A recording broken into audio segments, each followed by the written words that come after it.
Well, hello everybody. I'm Joe. Thanks very much for joining me. Gonna be playing some Soulherder. This is the list that I 5-0'd with sometime in the last week. The last stream I did was on Tuesday, and it was basically like an analysis of the replays of the matches I played in the 5-0 league. And I actually haven't had time to sit down and play at all since that league. So I no reason to change anything, I don't think. It all feels quite good. I have been hearing people talking about this new deck. It's sort of similar to Tybalt's Trickery. It's trying to sort of abuse Cascade spells, the 3 CMC Cascade spells, and but I think what they're trying to do is cascade into this god. I think his name is Valky, and I think the backside is like this big Tybalt Planeswalker. So as far as I understand, when they cascade, they're going to choose which side of the god to cast. And if they choose Tybalt, I mean, it's a big bomb, but it's a non-creature. And so having 4 forces in the main deck to combat Tybalt's Trickery all over the place should still combat the actual Planeswalker Tybalt. So Skyclave Apparition, I think it's like a 6-drop Planeswalker or a 5-drop Planeswalker. So Skyclave probably not going to do very much. But we tend to get a lot of creatures down. The forces are obviously going to be our best tool against that strategy, I think. So if we see people cascading, odds are we're going to want to have force. And so I'm obviously going to be sticking with the 4 forces in the main. Everything in the board has been feeling pretty good against any deck that's trying to cascade into Tybalt. I think Ether Gust is pretty solid, right? It's just going to let them choose whether they want to put it on top of the deck or on the bottom of the deck. And basically just counters what they're doing right then. I think Deafening Silence is also excellent against any of these Cascade decks. Just stops them from cascading into other non-creature spells.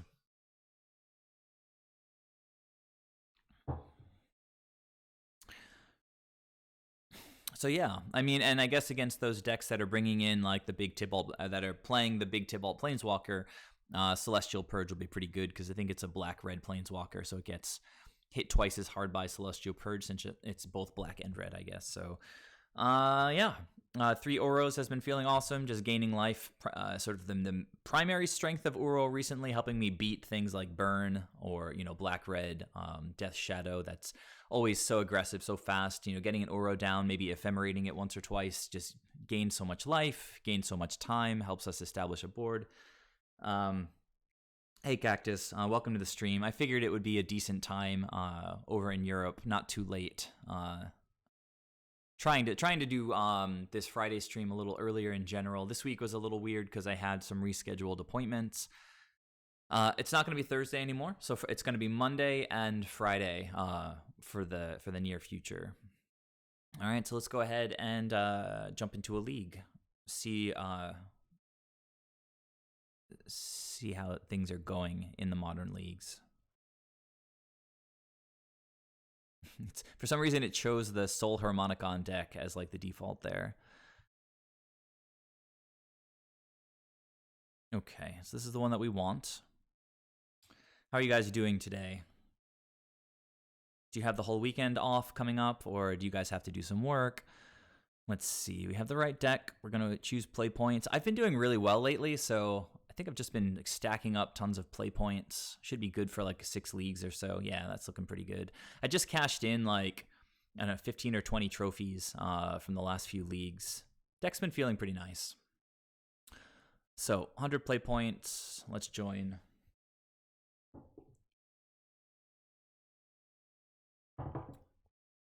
Cactus, I think I saw in the Merfolk Discord that you've been jamming Merfolk lately and doing very well with it. It's always nice to hear. Are you trying any of the any newer cards? Like, are you running Glasspool Mimic, or even the newer one, Mystic Reflections, or Mystical Reflection, or whatever it's called?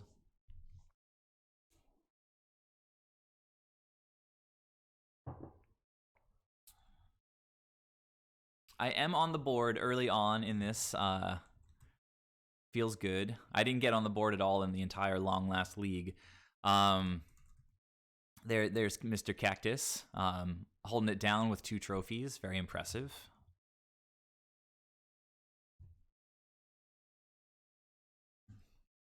Oh, I see. Okay. Heavy white package. I guess with Luris, probably. Whereas M. Hayashi, I think, is on the black splash for Luris, as opposed to white.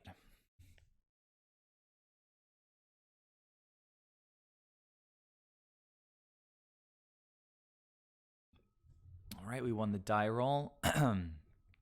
Okodio. That's scary. This is lovely. So many snakes. My system is running a little slow. Hopefully that'll solve itself. I'm going to keep. Oh, no Luris. Interesting. So we do want to get blue-white here. And then we'll start playing snakes, and hopefully we don't get run over by some ridiculous combo deck. Looks like maybe a grindy deck, which tend to be good for us. Mardu mid-range type stuff. Interesting that they wouldn't be thought seizing us or inquisitioning us. Could just have push or bolt. I think these Cascade decks tend to run a ton of rainbow lands, so probably Blackleaf Cliff's not one of those Cascade decks. Time Warp a little awkward here. Fortunately, we've got plenty of plays in hand. Hopefully start hitting lands. The sooner the better. Turn on this Ephemerate. Well, that's awesome. Now if the opponent goes for a bolt or something, we get to Ephemerate, and it's a pretty big blowout.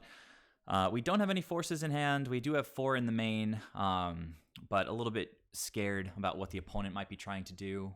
If they tap out here for like some 2-drop, it's a nice moment to sneak an Ephemerate in. Hey McDurp, happy Friday. Good to see you. Welcome everybody. This is the first match against, well, first match of a league. I'm not going to Ephemerate here, and I'm not going to get a basic plains. I will just get my second forest. Actually, maybe I should get blue so that I can hold up, play another snake and hold up Ephemerate no matter what. Not having another green is sort of fine for the time being. We've got enough snakes to play. So yeah, I think I'll get blue for now. Okay, well, you know, all we want in our opening hands are lands and a bunch of snakes, and opponent letting that go. I have not played a land yet this turn, so it's probably best to run out the Ice Fang here, just to hide any information that it would get from the opponent. Really love to hit our lands here. Opponent could suspect that I might not have a land since I'm main phasing the Coatl. What's happening here? Stomp? Yeah, we're going to counter that Stomp right there. It's a nice start for us. Stomp and the Giant, they go to the graveyard. If we hit a land, we get to hold up another Ephemerate. It's just ridiculous. Okay, now that we see, well, this could be a Blood Moon deck. We do have 2 of our colors out here with basics. Do only have 1 basic plains in the entire deck.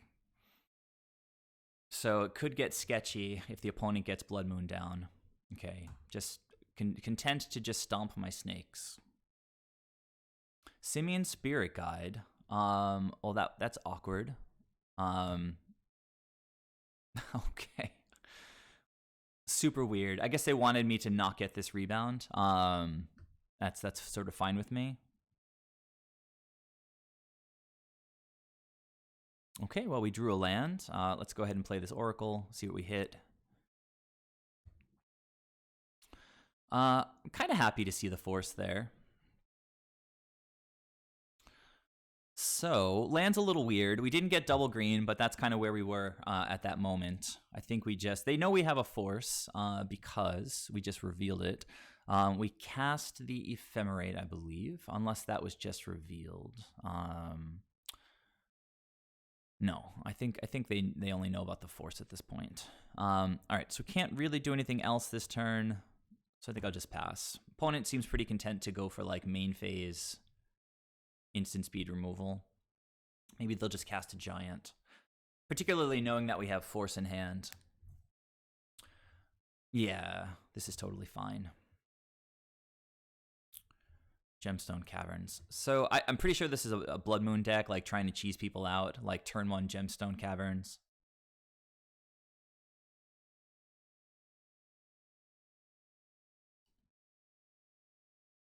Okay, still not hitting land, but we do get the rebound, and we do get our draw for the turn. We really want lands to get this Eternal Witness loop going. Okay, there we go. So play the Temple Garden, take the damage, play a Time Warp.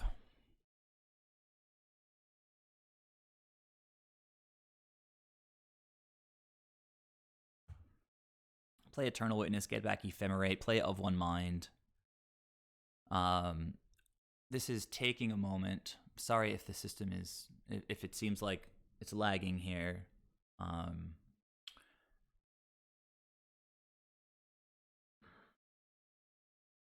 Not exactly sure why this is freezing like this. Can you guys hear me? Is this thing working okay here? It looks like that is. Just Magic Online is being weird. Opponent just scooped to my Time Warp. Okay, that's a little bit weird.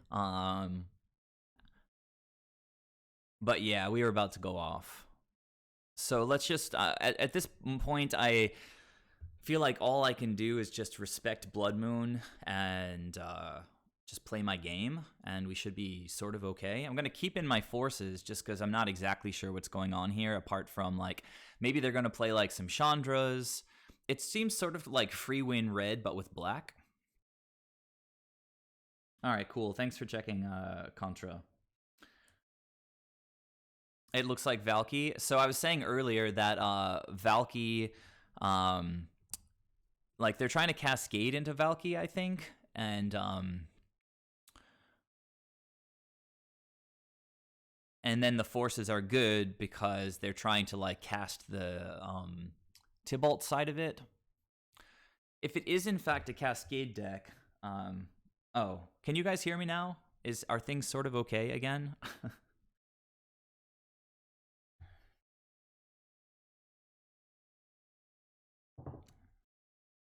So if they want to cascade, we should probably bring in at least one, if maybe not two, Deafening Silences. Path to Exile seems not that important. Ashiok maybe not that important. I don't really know what the new Tybalt does. Do need to play a little faster here. Cascade, obviously, Teferi is going to be amazing. Skyclave may be important. I'm going to trim the Of One Minds. If they're playing super fast, we might want to trim the Time Warps.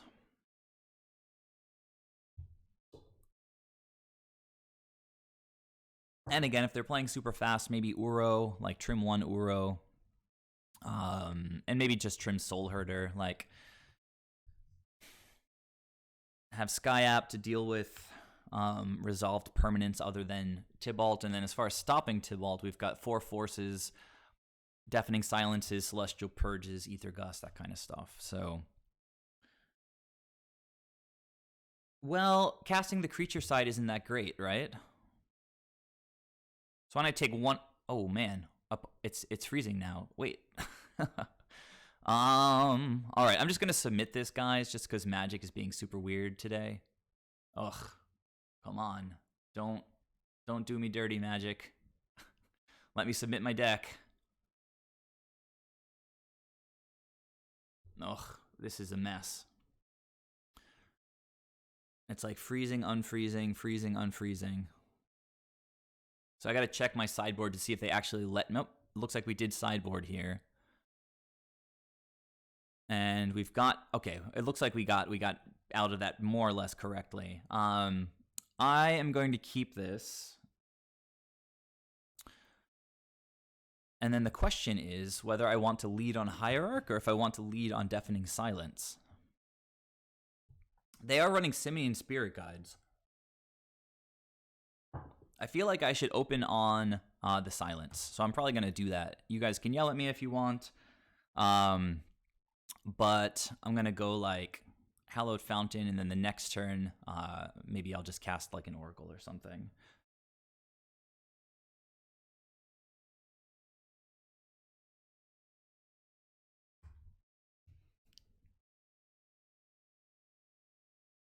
To be honest, I'm not really sure what the creature side does, but I'm pretty sure it's like far less impactful than the Planeswalker side.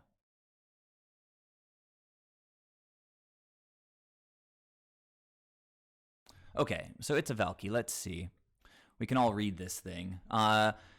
Reveal our hand. For each opponent, exile a creature card they revealed this way until this thing leaves the battlefield. Choose a creature card exiled with it with mana cost X. He becomes a copy of that card, but it's not entering the battlefield, so it doesn't really matter unless they want to copy Hierarch and Ramp or something like that. So totally fine. I imagine he's going to take. It doesn't matter too much here.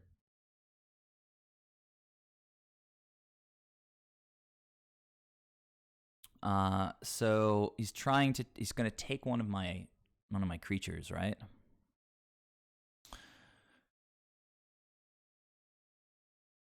And I mean, what is this? Just a 2/1? It's going to copy my 1/1s? Yeah, all right. And this card is not very good against us. And I left in the Skyclave Apparitions. I did not bring in like my paths, but I have Celestial Purges, Ether Gust for if Tibalt ever hits the battlefield.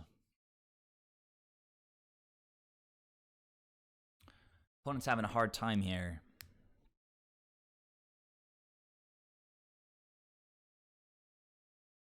Okay, took Snake. I think we just go Misty Rainforest for a basic forest. Well, that's actually pretty good there. So now I think I just pass the turn, see what they do, and just purge the Valky. Actually, I should purge the Valky now so that it can't copy anything. Although I'm not sure that they want to copy anything. Or do I not care about the Valky and just... Valky becomes a copy of that card. Okay, so the only thing it could do would be copy Coiling Oracle. But again, it's not entering the battlefield. So I don't think I care about this guy right now. So based on that, I think I'm going to play Misty Rainforest and play a Coiling Oracle. I need now. I did the mistake with Thassa. So I'm sorry, should I just kill this thing now or should I play a snake?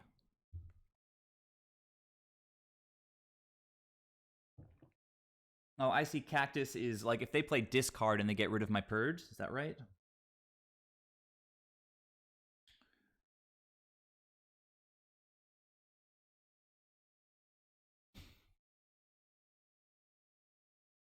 You guys need to help me out here with some strategic advice. Okay, so you're saying no. If I plan to purge, do it now. Is that right?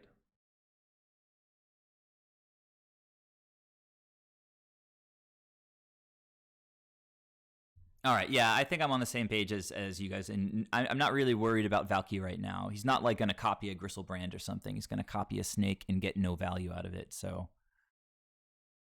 Yeah, if I ramp into a fetch, that would be pretty nice. Or that.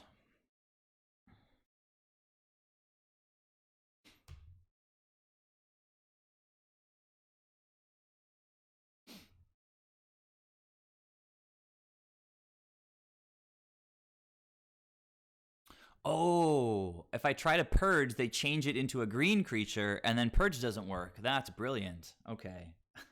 But unless I get a... well, yeah, I mean, that's pretty cool, actually. Thank you for the heads up. Super cool. Okay, cracking. Are they going to try cascading here? I mean, I guess we'll see.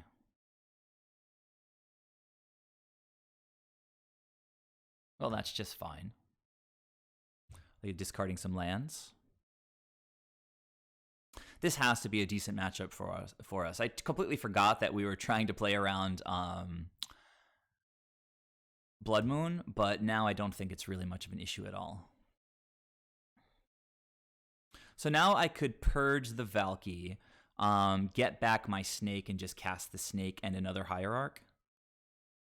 That seems like a nice value turn, right?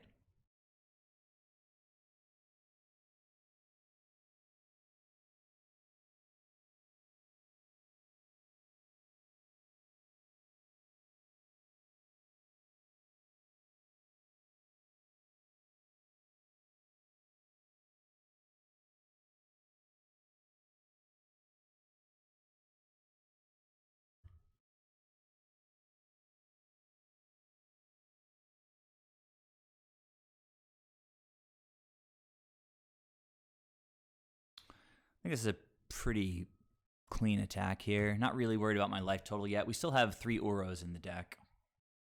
I think, unless I took one of them out. I took an Uro out. I think this Deafening Silence is doing some good work for us. It would be quite good if I get this Eternal Witness off next turn.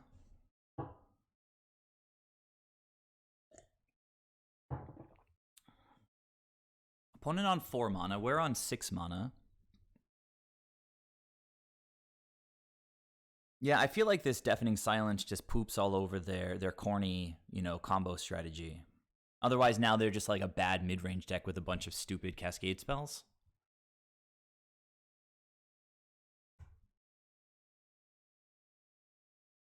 You got it. I'm not blocking anything.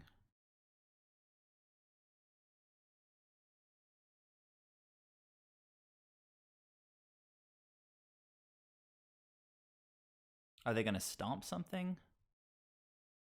Okay. Maybe stomp something else?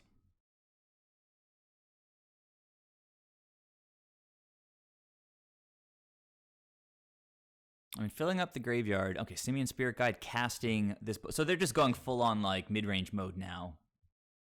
You got it.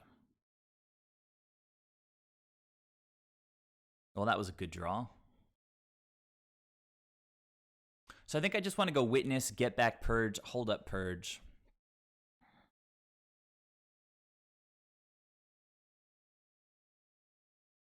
And then we're just going to sort of outgrind these guys. I could also leave up, leaving up Ether Gust in case they crack a fetch. That's another nice way to like permanently deal with something.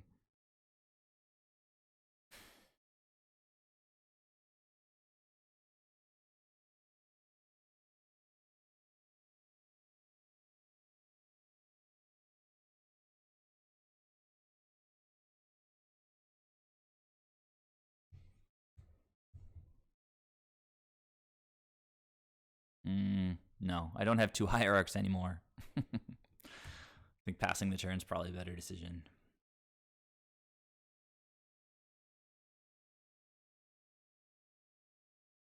Life totals are getting to that point where it's a little bit tricky.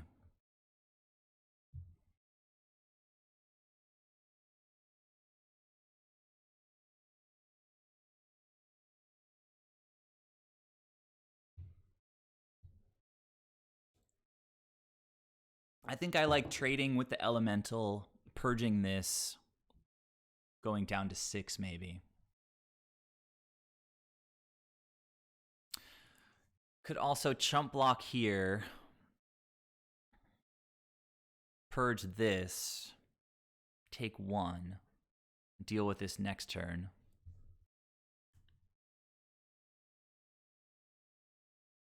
But if I trade with the Elemental, purge this, take 2, go to 8, take this, go to 6, get rid of... Yeah. And then next turn I'm looking to get rid of the Pyromancer, I guess.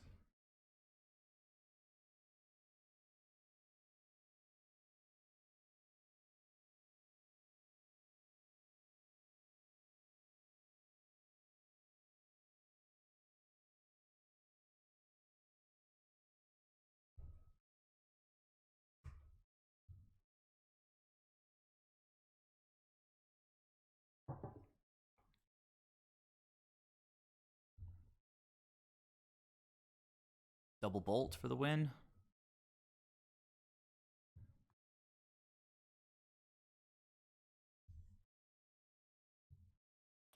Was that another stomp? It was another stomp. And another Simian Spirit Guide, casting another giant. All right, well, they do have a lot of pressure, but they're empty-handed now. So, I mean, starting with Snake seems good. I mean, if nothing else, that's just a nice, clean chump block. Ephemerate would be pretty cool. Teferi's pretty cool. Except bouncing one of these guys to their hand just gives them another removal spell. So what would I be looking to do if I cast Teferi right now? It seems like just purging this turn might be better.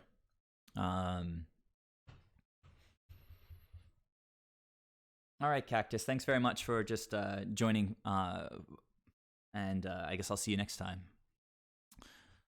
Okay. Got plenty of time. There's really no rush here. I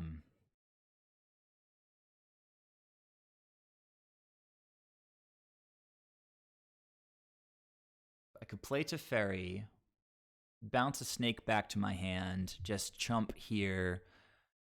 But if they have removal then for the snake, then I would just lose to their 6. That seems pretty sketchy. This thing is like 4 to activate from the graveyard or 5. Okay, so they can make their 2 elementals, but that's sort of fine if that's what they use their next turn for. So I think I'm just purging another giant and taking 2. I could just double block the Seasoned Pyromancer. Actually, I think I probably have to do that since this Bone Crusher Giant's going to deal 2 to me. And we do have this Teferi in hand to stabilize. Well, to draw a card next turn.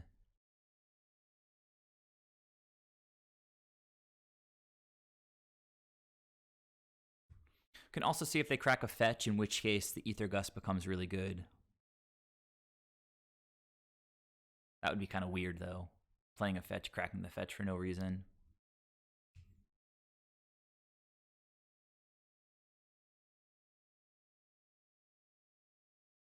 And I think an Uro would just immediately end this game.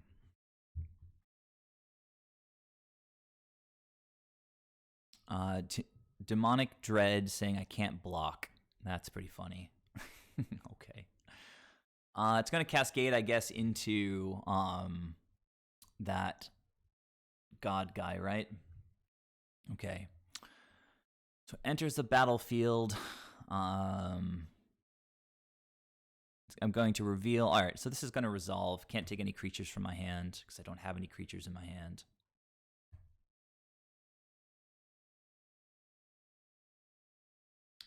Do they? They don't shuffle after this. No, they don't. Right? No. So I can't block with this right now, which is sort of unfortunate.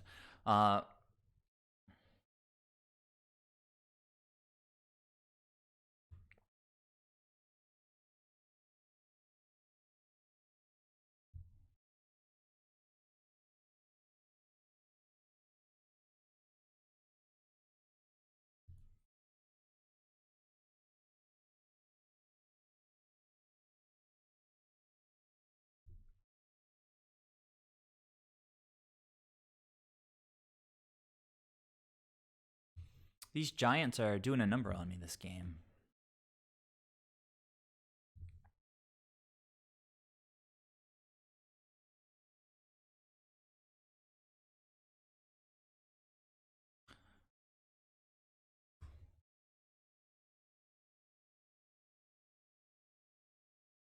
All right, let's go. Mana is interesting. Can attack with the snake, bounce the snake, play the snake again.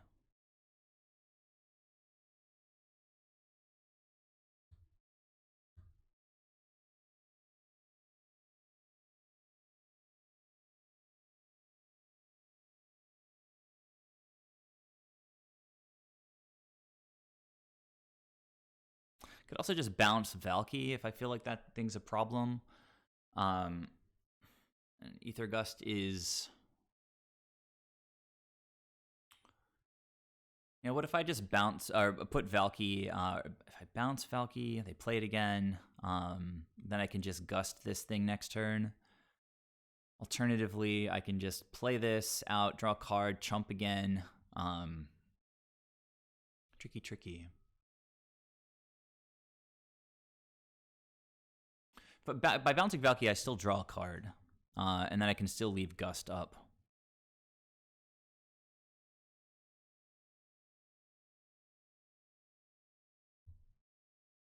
Coatl's a cool draw. I don't have Death Touch yet, though.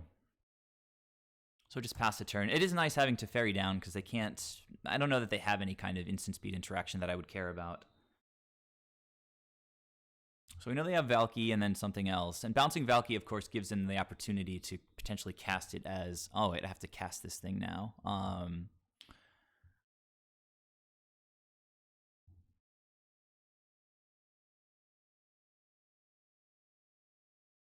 So I'd rather not draw a creature, I guess, right now. Ephemerate would be pretty good.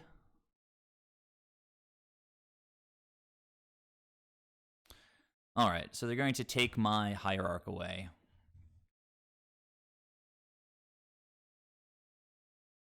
See if they go after me or after Teferi, and if they drew another card. I mean, my life total's so low. They should probably go after me. We have so many draws that get us there. We've taken a lot of damage from our lands this game. They're going after my life total. I think I will continue to block just so we don't die to Stomp.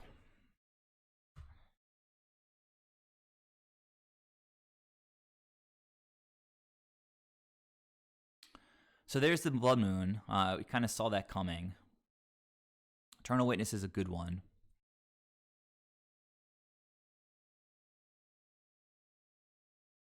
So we cast Eternal Witness and get back like a Purge.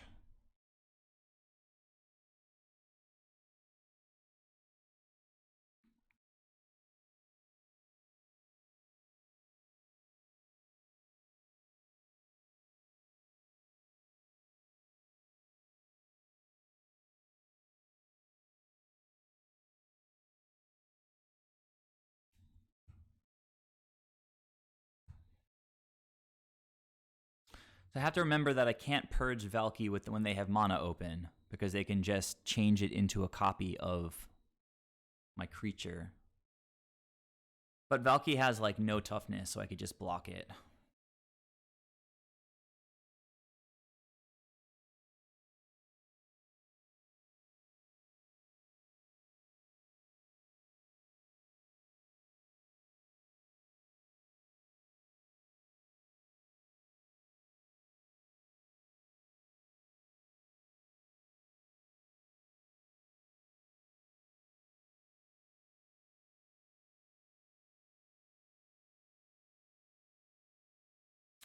I probably should have done this. I should have done that the opposite way. This is dumb, because now they can make tokens with Pyromancer, which is not great for us.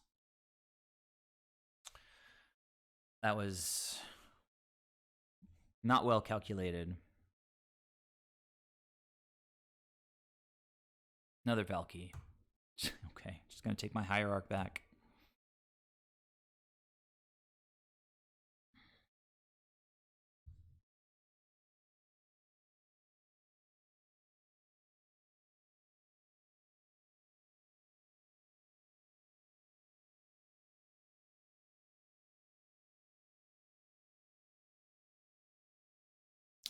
Well, that's interesting, at least. Okay, we just passed the turn. We've got Gust up. We've got a good blocker with Coatl. I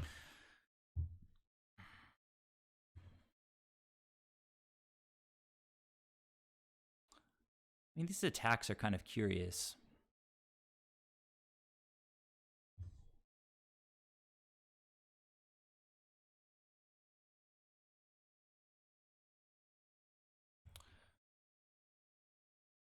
Come on, deck. Not exactly what I wanted.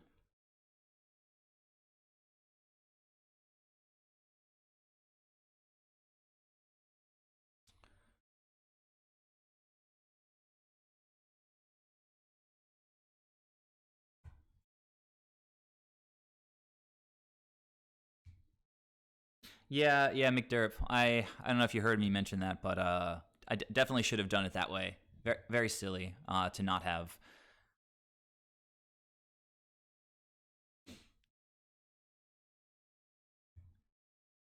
So they're getting their 2 tokens.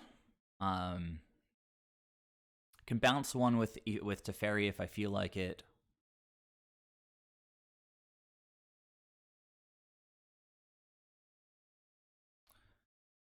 Yeah, silence definitely means I can't cast both of these this turn.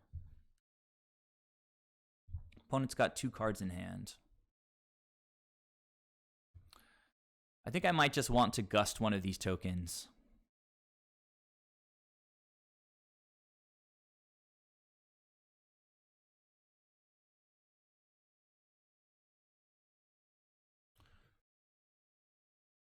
And I'm not going to crack this Windswept Teeth.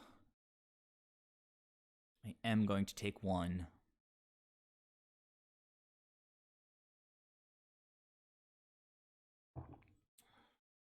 And I do need to play sort of quickly. I want, like around 8 minutes at least, like for the next game. I just need to draw an Uro.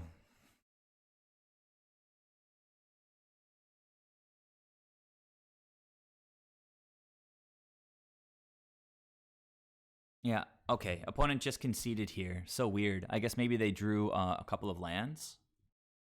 What do we have coming? Force, Ephemerate. Really weird draws coming off the top. But Uro was 5 cards away. All right, well, I mean, I think the Force's main deck are a good call. I also think that Deafening Silence did really well against this deck because cascading into Valky is not a problem. Cascading into Tybalt is a problem. Let's check out what Tybalt does.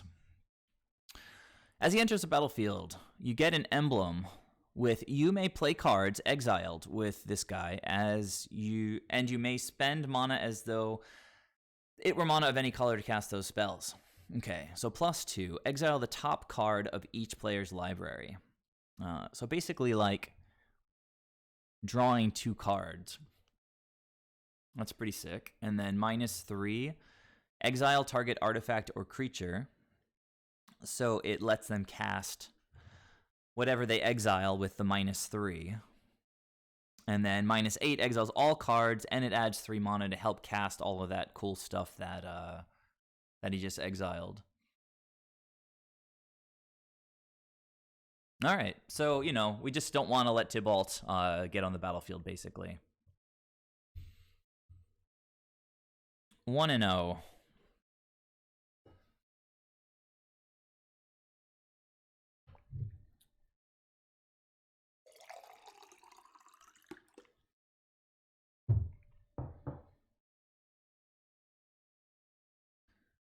I don't think I've ever had an opponent scoop before when I purged like an elemental token. Seems like such a funny spot to scoop in. Like, I purge your 1/1 token, I concede.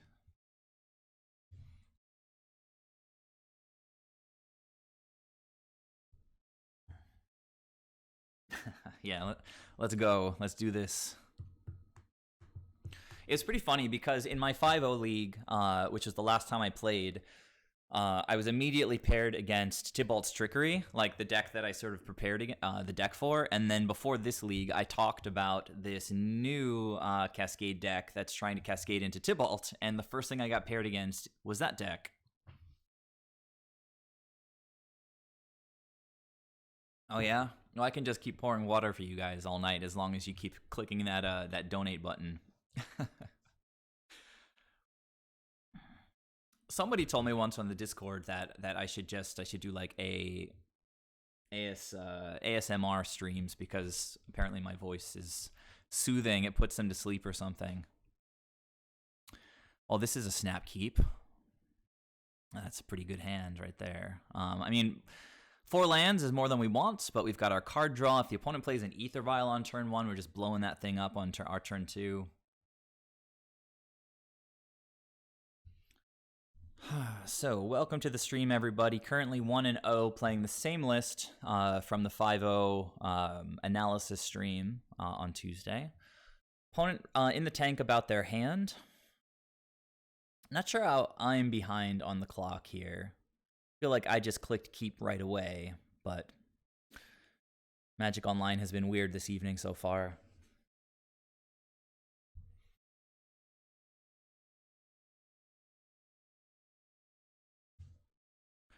So with a hand like this, ideally we would dodge hand disruption on turn 1. We'd love to get the Coatl out, draw some cards.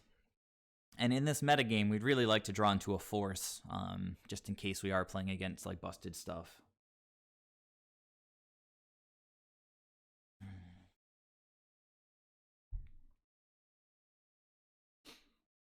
This opponent is taking forever. Okay. In the end, they kept their 7. Maybe they're just double queuing or something. And maybe that could be a sign that they're on like a Cascade deck or something.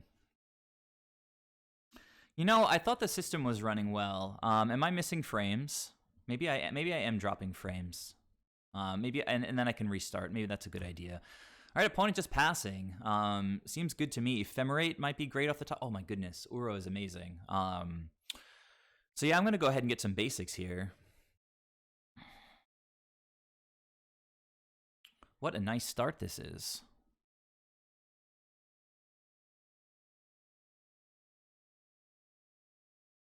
And maybe even drawing Ephemerate here would be nice.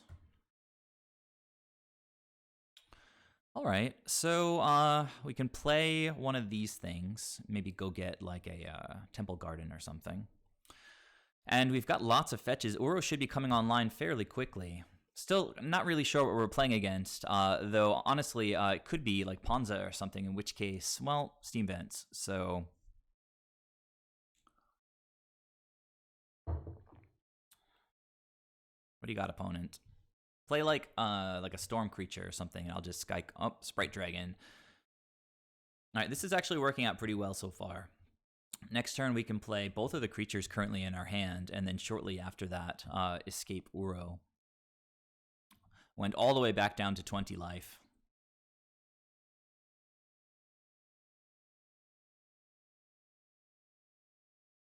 Don't gut shot me, bro. Okay, I think they probably would have done that already.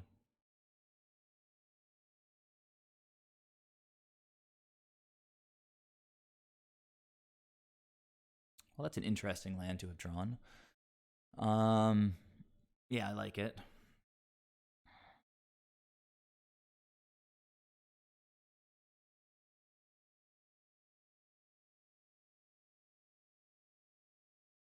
Oh, you know what? Probably should have played a fetch. That was a little short-sighted. A fetch getting a basic would have been much better, because then I would have had Death Touch with my Coatl. Ugh, need to stay tight. That was pretty loose. Maybe I can just trade with this thing now, though, which would be pretty nice. Opponent seems slightly tilted. I don't know.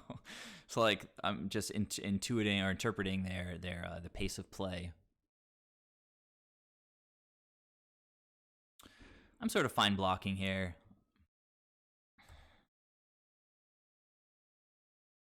This is like a mutagenic growth, maybe.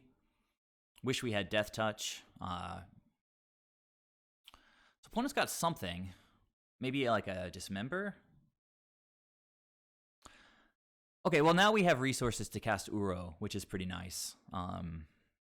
Cryptic Command is also pretty sweet. So why don't I just go to attacks here. Opponent seems F6'd, so I think it's just Uro time. I mean, I could also just take an extra turn. Nothing wrong with that. That's probably the better play.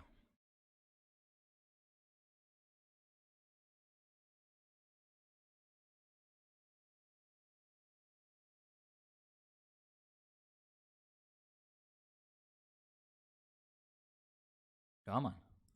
Let's go. Target player. That'll be me.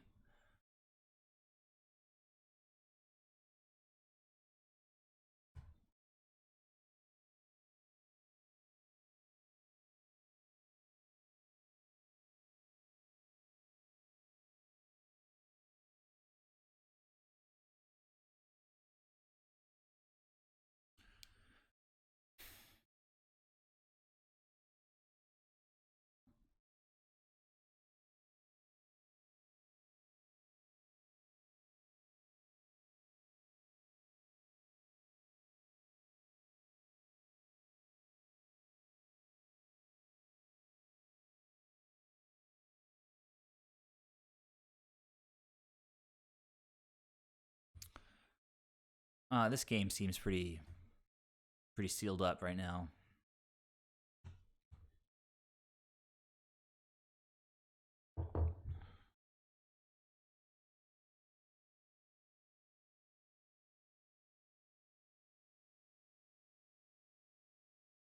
Could just force that, be kind of a jerk, but I guess they're going to follow that up with, okay.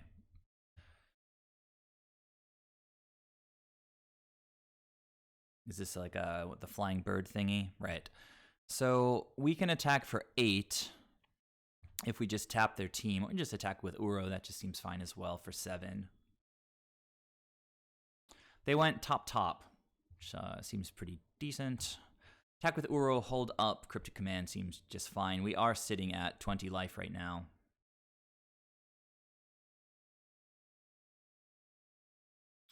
Sorry, we're sitting at 23 life. McDerp, you see Of One Mind here? It's pretty nice, isn't it?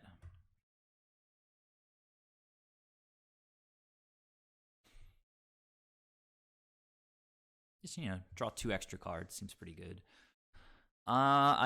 Let's see. I'm holding up Cryptic End Force, so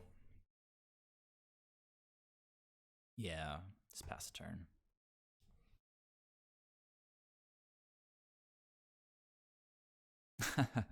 $23 life. It's pretty high life total.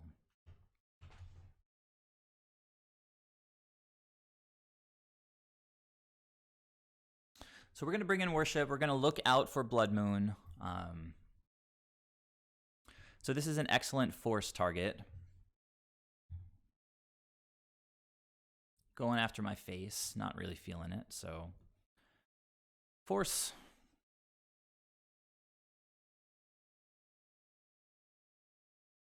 Monomorphose. And at this point, I'm just going to counter this and tap their team. Counter target spell, tap all creatures.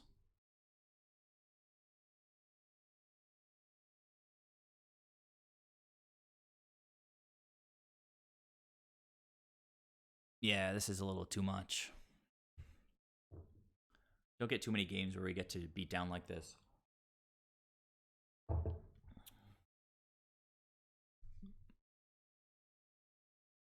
Pretty strong. Okay, I mean, it was 4 lands, Hierarch, Skyclave Apparition, and a Snake. We are going to go Worship here. I guess Deafening Silence, we talked about wanting this, right? So let's try bringing in all 3 and see how it goes. Celestial Purge is obviously awesome. And I guess both Gusts are pretty good. You guys let me know if I'm messing anything up with the sideboarding. Soulherder is a liability against Lava Dart. So are the Hierarchs. So I'm going to take out my Time Warps. I'm going to trim, I guess, all my Hierarchs.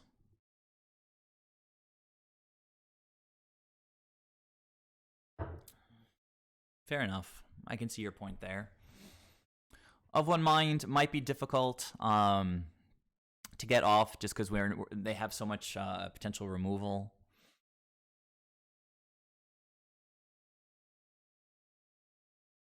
I usually take out some number of forces against these decks.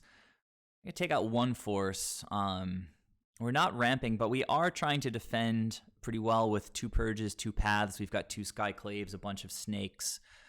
Teferi to bounce their non-hasty stuff or to gain some life. How do you guys feel about this plan right now?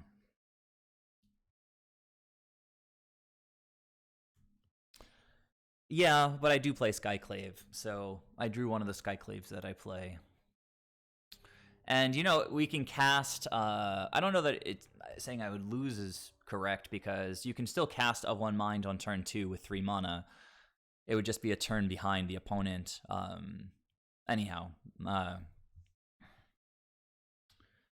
Yeah, I think it seems fine. We're up a game. We'll sort of see how it goes. We've got some nice sideboard stuff to bring in. Remember that we do want to keep Blood Moon in mind as a possibility.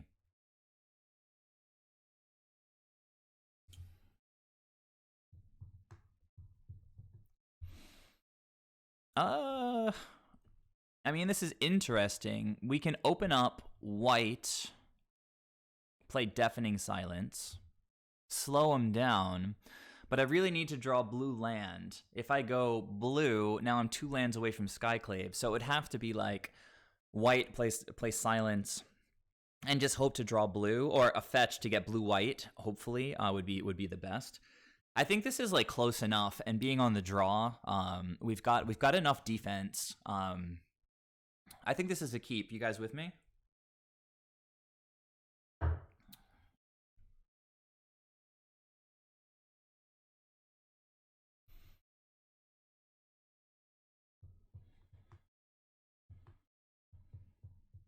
Just waiting to see what you guys think here. The opponent is beginning with 7. It really depends on whether we draw that blue land in the first turn or 2.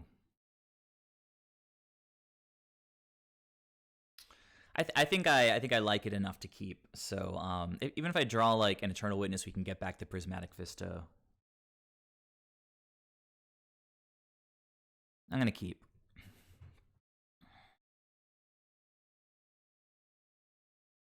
Soulscar Mage. Hey, look at that.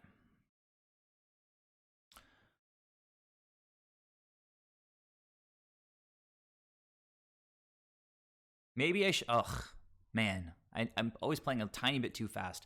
Maybe we should have gotten blue-white first here, so I don't need to get basic white with my Vista, because you never really want basic white for Uro purposes.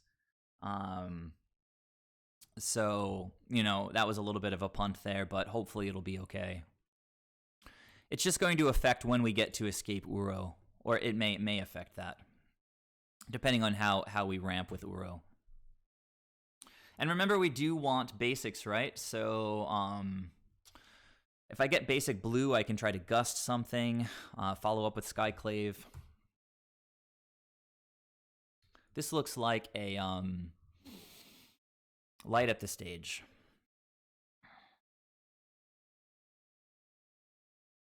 Just another Soulscar Mage, fair enough. Okay, things are going pretty well here. I think we have to play Misty Rainforest.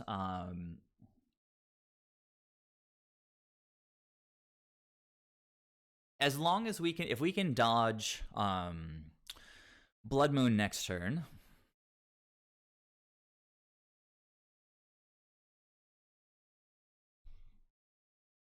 then getting a Hallowed Fountain would be good.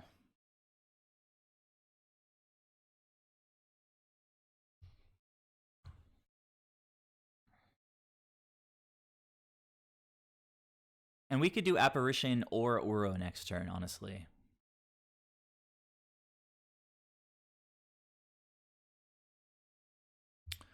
All right, so they are opting. Let that go. I have to say, Silence is feeling pretty nice here. Let's see if they went top or bottom. Looks like they went top. They might have been looking for a land to play an entity.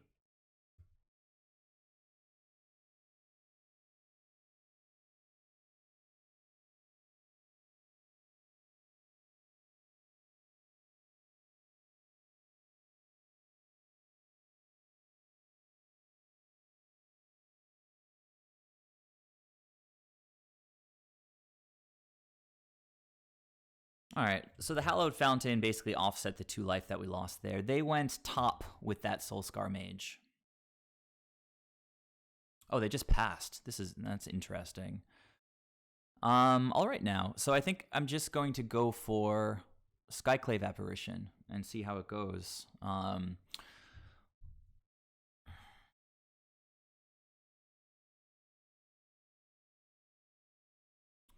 mean, if they have remand, that would be so weird.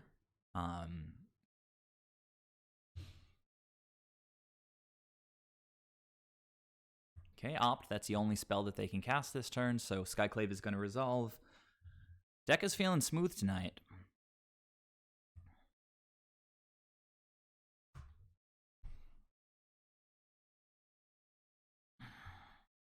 Okay, there's an Opt. That's the only spell they get to cast. I'm liking these silences. They seem extremely well situated in the metagame. Okay. Cryptic is nice, but we're not particularly close to getting there. But I would like to cast Uro, play a land, and just ramp this turn, I think. Next turn, we can potentially escape Uro, as long as I get blue with this, and we get one more thing in the graveyard. Alternatively, I could cast an Eternal Witness and get back like Gust, but I'm not really afraid of this Soulscar Mage, particularly if I gain a whole bunch of life. Why don't I start by playing this basic Forest? I was hesitating because I might want to play this one and then draw another fetch, but if I draw a fetch, I can just play it next turn. I think I'm going to tap green here in case I draw Ephemerate.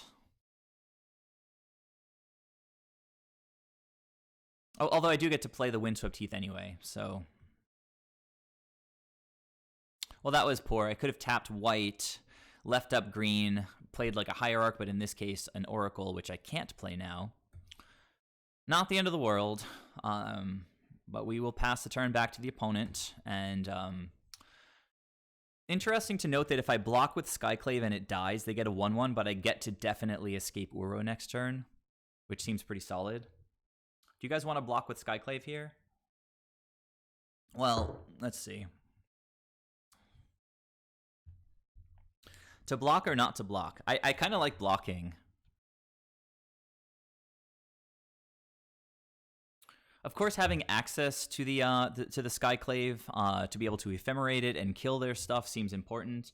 But, I mean, ephemerating Uro also seems really important. Sorry, escaping Uro. What do you guys think?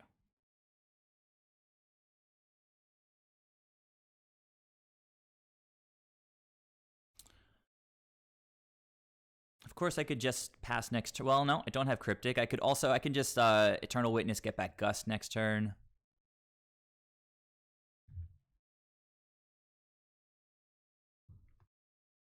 I think I'm just going to block. I like that play. Give them a 1/1. Play Soulscar Mage. I mean, sorry, play Uro. Gut-shotting me, fair enough. I mean, it's kind of whatever. I don't think... I'm not putting them on Graveyard Hate. And they can't cast it anyway, right? Because we've got Gut Shot. We've got... What am I talking about? They already cast Gut Shot. That's what I meant to say. All right. I mean, they're playing good cards.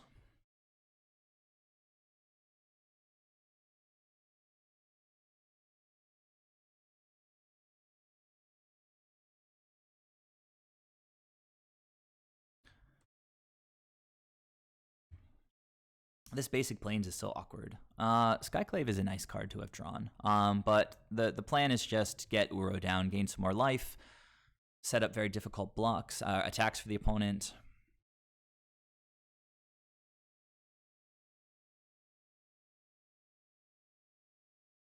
That was a good one. We do want to keep hitting our land drops. Pass the turn to the opponent. And yeah, they can only cast one spell, so I'm not really sure how they're planning to attack here. So if I block here, they have like a bolt. Their Reveler still dies. Uro goes to the graveyard. We don't get to attack with Uro next turn. I kind of like just trading the Uro for the Reveler. We have so much value in hand. I can also just cast Eternal Witness, get back Uro, cast it again. Like, Skyclave Apparition is going to deal with all of their little guys. Yeah, using a bolt on Uro is excellent. Oh wait, no, it's going to shrink him because of Soulscar Mage. So that was a slight misplay. But it's sort of fine, I guess. Little loose on my part, but that's a bolt that's not going to our face. All right, well, we've got a lot of creatures out now. We've got Cryptic.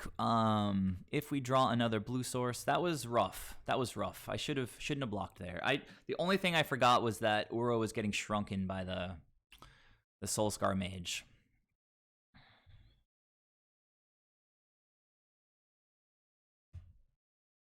Land, Teferi. Teferi's kind of good. So I can play Teferi, bounce something, see what I draw, Skyclave something. I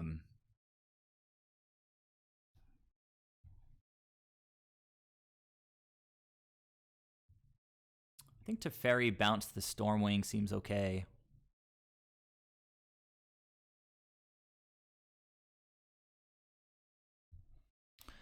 And then maybe just Skyclave Apparition the Soulscar Mage.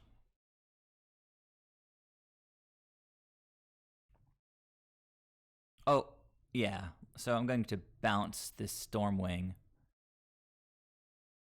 Purge is a really good draw. I can't cast it right now, but I could cast it on the opponent's turn. I think that's fine. We let Teferi bite the dust, and deal with their big creature here.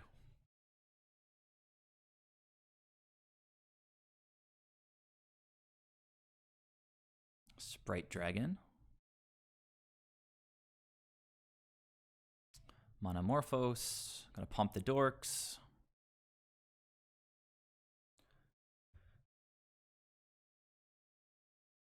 All right, so we're gonna purge this and then Skyclave the Sprite Dragon. But they've got a lot of creatures out now. Still think we're sort of okay, but... And I think we did bring Worship in, which should just sort of help us, well, quite a lot. They went top-bottom here.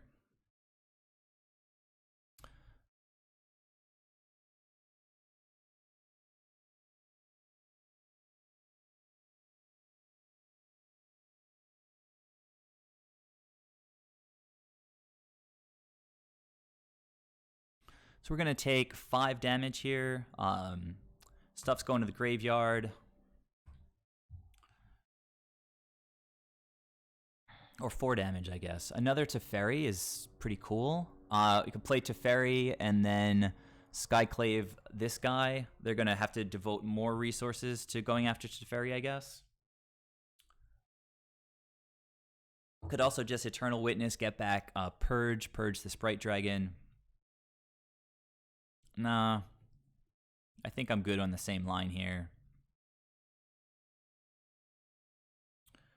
Just adding things to the graveyard.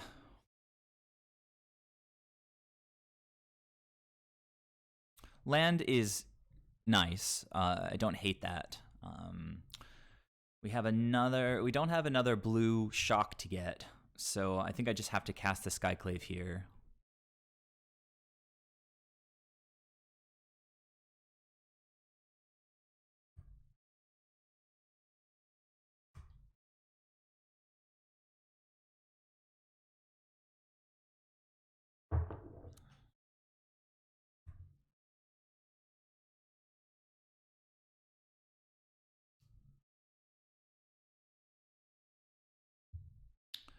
Well, that's unfortunate.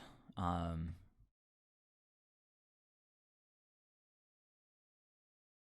necessarily the end of the world, but unfortunate.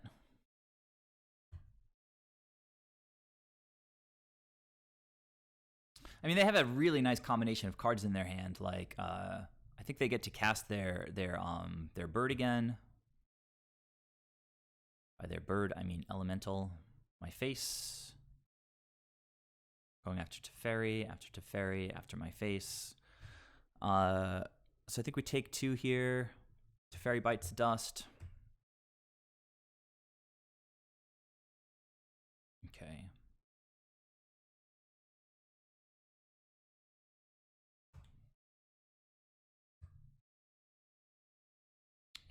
Okay. So Eternal Witness, hold up force. So Eternal Witness, get back Celestial Purge. Oh, but Eternal Witness is sort of, yeah, neutered by this thing. So better just to play out. Well, I only have three blue, which is a little bit awkward. I guess we don't technically need to hold up Cryptic, but it seems like the best play. Maybe I just want to get an Eternal Witness on the board anyway. The token went after Teferi. So it was, oh, why not kill the token? That was so stupid. I'm sorry. My little brain is getting overloaded. So I'm just going to play the Eternal Witness. They're going to crack their Soul Guide Lantern for no value, except to get rid of my graveyard that already doesn't have Uro in it. Eternal Witness will be on the board. Let's get back Purge, see if the opponent responds. I imagine they have to respond, right? Yeah. So it's a great question. Why not block the token? The plan at first was to block the token, but then I saw it was going after Teferi, and I said, oh, I guess I don't have to block it, but that was obviously pretty stupid. Oh, and then why not attack with Skyclave? Like, why am I loosening up right now? Ugh. I'm going to let Opt resolve, and then I'm going to counter their bird, which I think is still in their hand, right? Actually, it's a pretty smart play by the opponent.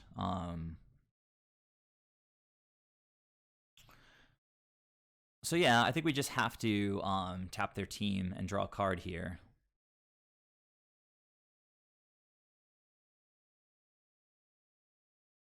I missed 2 points of damage there for no reason. I'm feeling pretty bad about it. Apologies. So an Ephemerate would be solid here. Okay, there's the bird. We are somehow falling behind here. Opponent has had an excellent combination of cards in their hand at every turn. Well, there's more blue mana, finally.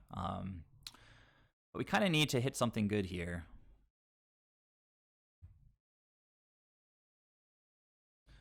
Sort of counts.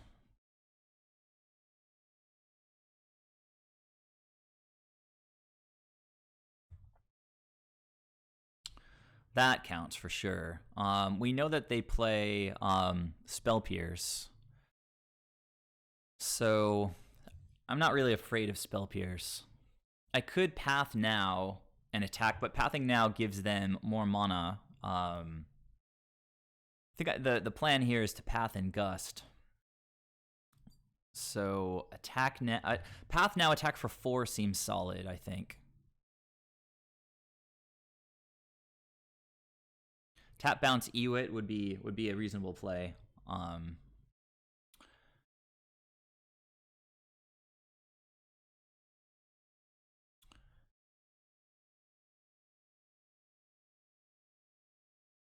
Thinking about whether to rip that Spell Pierce, I would just pay for it, I think.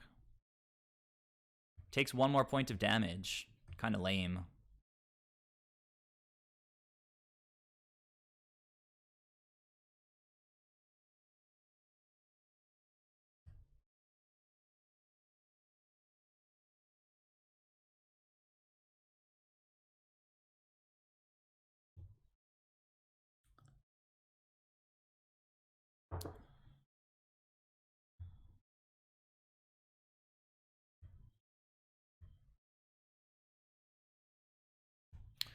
That's not consequential enough that I want to lose both of my cards. Man, this illusion token should be dead.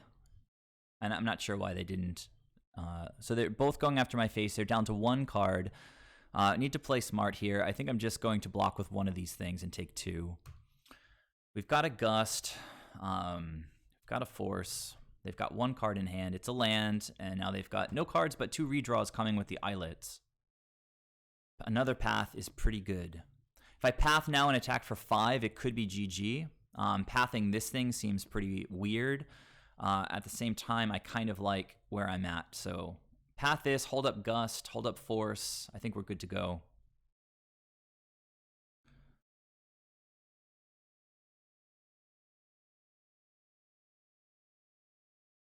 That was a good draw.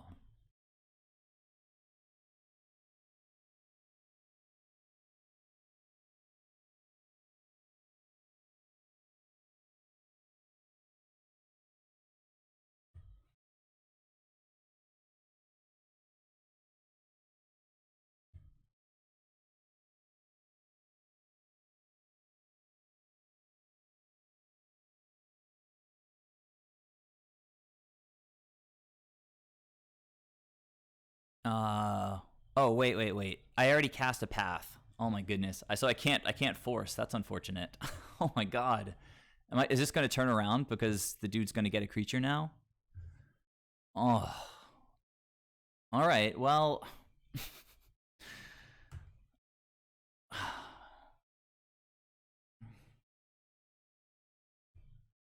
forgot about Deafening Silence for a second. We're not just out of it. If they go sideways here and don't draw well, could still be okay.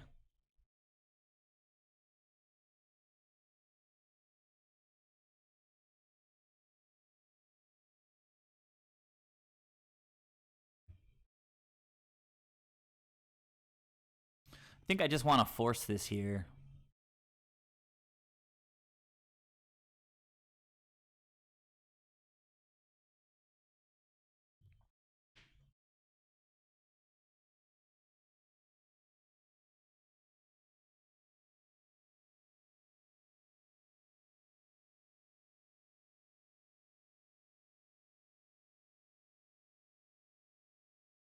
Jeez, that was so awkward. I thought I had it. I got wrecked by my own board state. Like Deafening Silence, should have thought about it.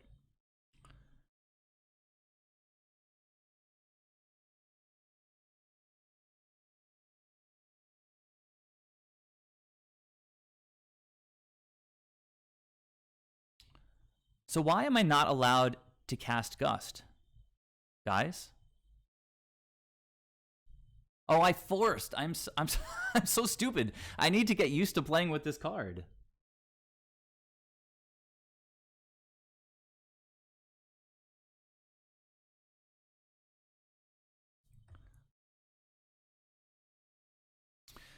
Man, not doing myself any favors. I still think that countering that was the correct decision, but just so awkward.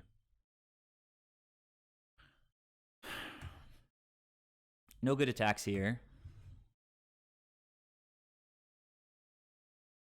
Yeah, I know. Well, that's a good one to Gust, I guess. I took out my Hierarch, so we're not going to have lethal in the air. Worship would be a game-winning draw, pretty much. Well, pretty close to game-winning. They went bottom. Do they have anything else in hand? They sort of played last turn like they just had lands. I think they're thinking about their attacks here.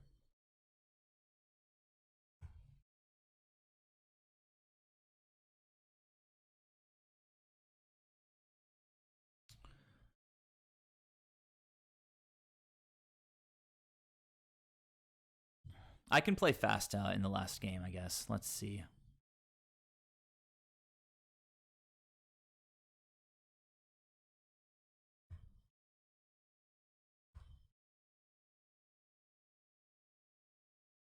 That'll do it, guys. Ridiculous. Sorry about that. I'll be right back.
Yeah, I mean, just consider that like a learning game. Like, it's kind of the first game I've played in a long time with Deafening Silence, and we kind of wrecked ourselves. So, I feel like we want to play our game on the play. So I'm bringing back in some hierarchs. We're definitely sort of playing against the clock here.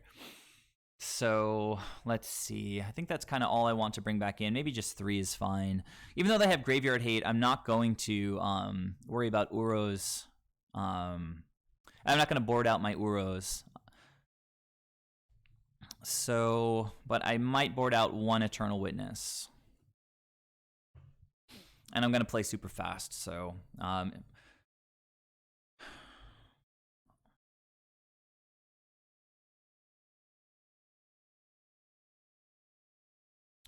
should have left the path up for their turn.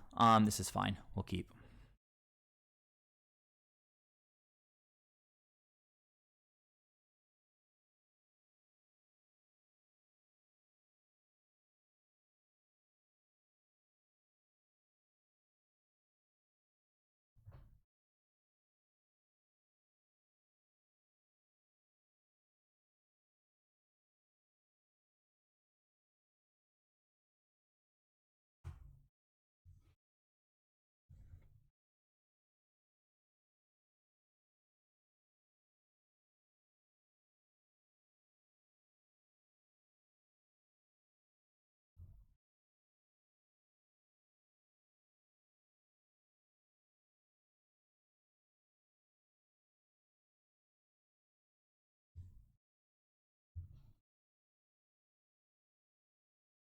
Opponent went top top.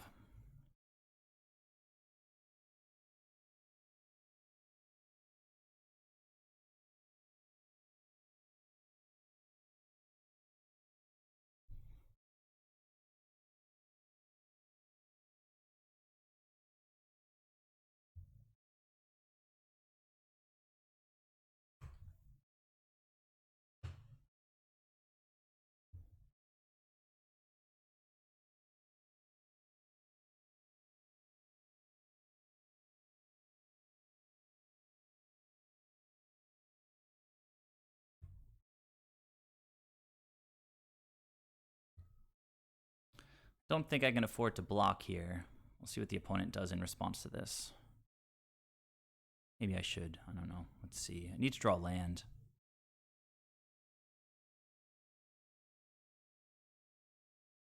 Yeah, I mean, this is okay.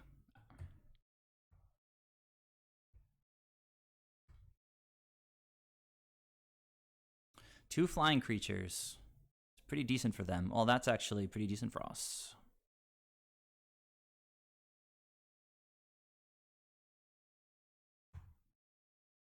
They do have a lava dart chilling in the graveyard. I'm going to kind of act like I'm F6'd. Let the opponent kind of... Oh, they can't really go all in anyway, right? So that's all they can cast this turn. My play is just path, if Eternal Witness, get back path.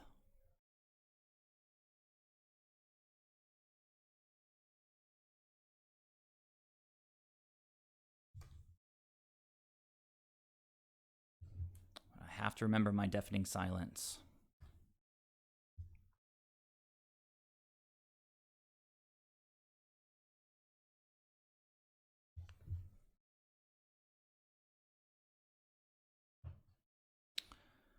Ah, this is rough. Too many flying attackers. They went top top again?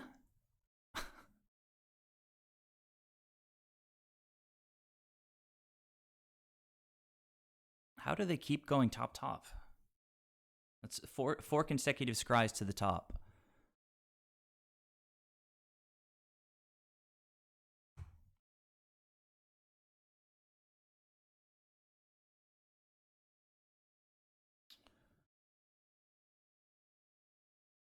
I mean, I could ephemerate this, but we're just dead if I don't cast path, so... And actually, I should... Oh, don't... Ugh. I was trying to wait, because now they're going to have Spell Pierce, and I'm just going to lose. I wanted to do it on their end step. This is... It's ridiculous. If they get this Spell Pierce off, it's absurd. Like...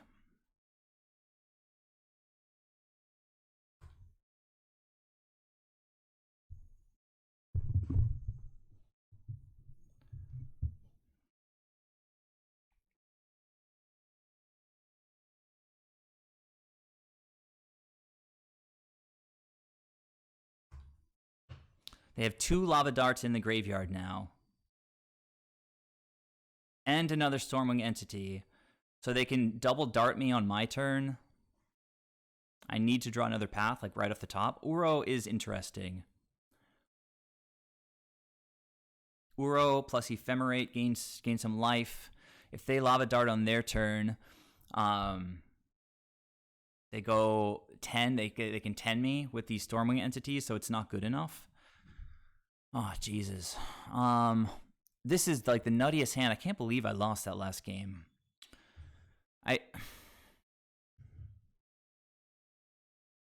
Let's just go Uro and see what happens. I mean, be sure we're just dead.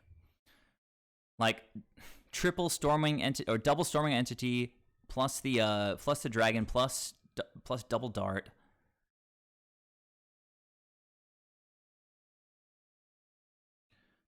Can't believe it. Oh, they can't cast both darts on their turn. Okay. So I think we might not strictly just be dead right now. Let's see. Can I get a land to play, please? No? I guess not. No lands. But we do have an Eternal Witness for a path.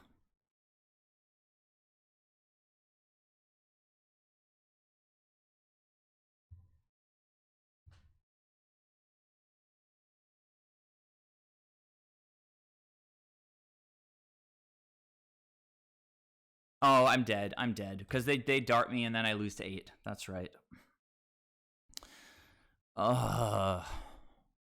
This should be an excellent matchup. I just made, like, at least 4 or 5 suboptimal plays in game 2. And so that's my bad, guys. Whatever. It's one game. It's one game of Magic, one match. I can let it roll off my back. I just need to learn how to play with Deafening Silence better.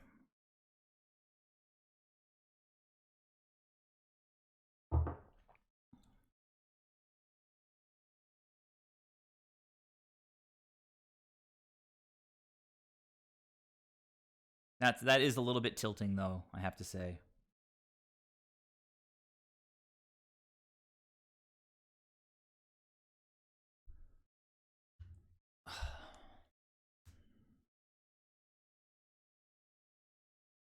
I think if we were on the play that game instead of on the draw, we might have been able to stabilize and potentially win. But we were on the draw against turn 1 Mage. I think it was turn 2 Entity. Turn 3 another Entity. Double Lava Dart.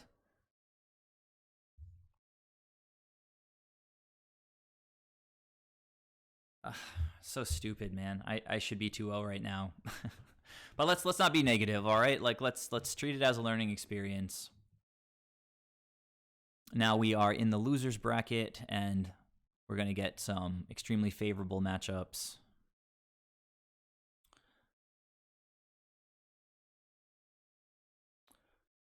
I'm just going to play well, whatever. I'll play this.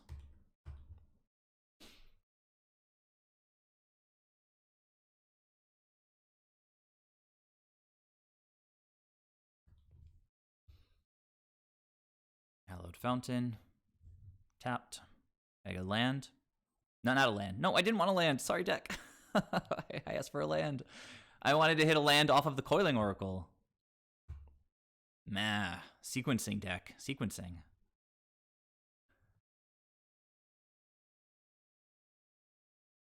At least next turn we've got, you know, Ice Fang and I think this thing revealed Ice Fang, right? So they know I have it. Force is cool.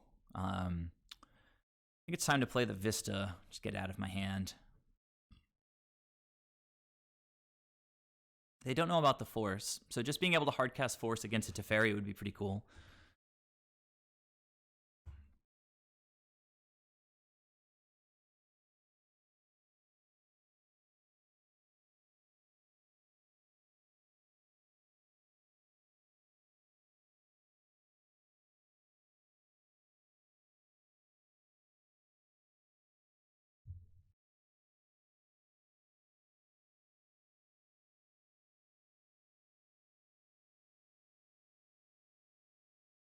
It's so nice to play at instant speed, you know? Having all these options.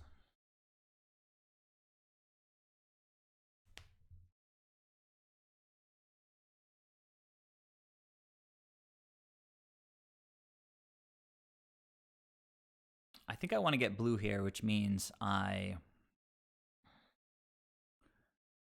don't think I want to ephemerate into all this open mana.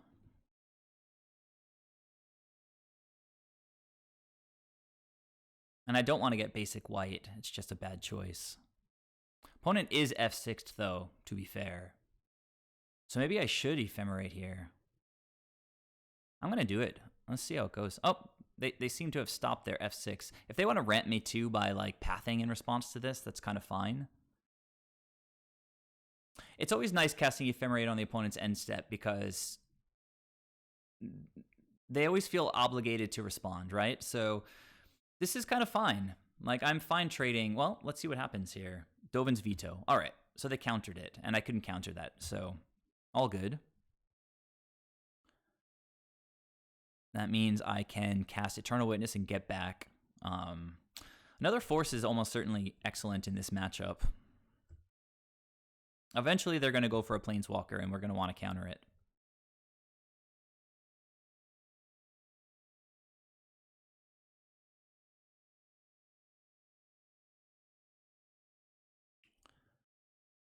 And in theory, we could go off next turn.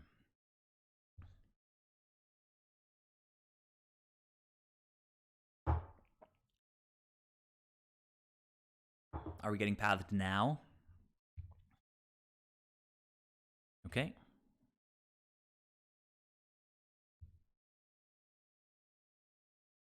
More blue mana. And I think I'll just keep holding this up. I like making them react on their turn.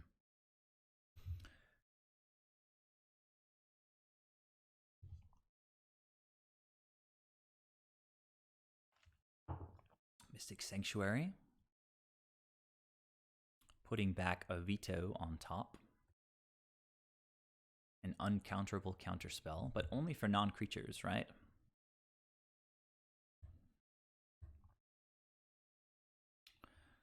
Okay, so once again, I'm going to put the question to them. What say ye, opponent? They don't currently have the Veto in hand. They could have a Force. Okay, countering and drawing. It's their turn, so this seems like a nice thing to actually force. I could pitch the time. I think I'm going to pitch the Time Warp. I think having a counterspell up for their now, I don't know. You guys have an opinion on this? Should I pitch the Time Warp or the Force here? Time Warp gives me a 2 attacks. It gives me 2 draws. It lets this. Well, anyhow, if I cast Time Warp, it gets me 2 draw steps. But if I keep the Force in hand, it stops something like a big Teferi from resolving. I think I like pitching Time Warp.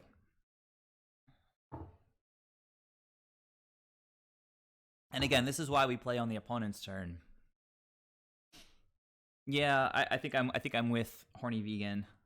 I'm gonna pitch the Time Warp. They already dealt with my Eternal Witness. We're pretty far away from the loop at this point. So let's draw some cards with Mr. Coiling Oracle here. We'll crack that, get our last basic.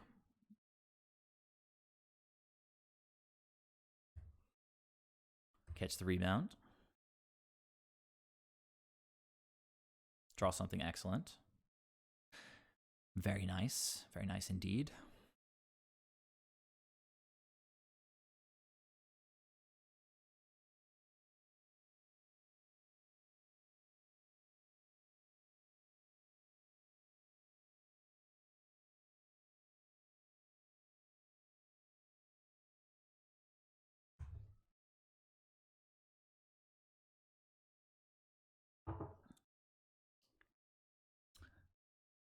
Yeah, they can force Time Warp.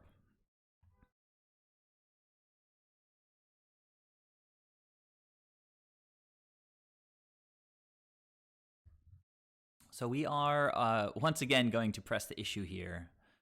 But I'm not going to go for Ephemerate on Eternal Witness just yet. I'll do it on the rebound, but not right now. See if I can squeeze a little bit of value. Maybe they feel like it's not important enough to path the Oracle. I'll fight over it, though, since I have 2 forces. They only know that I have 1 force.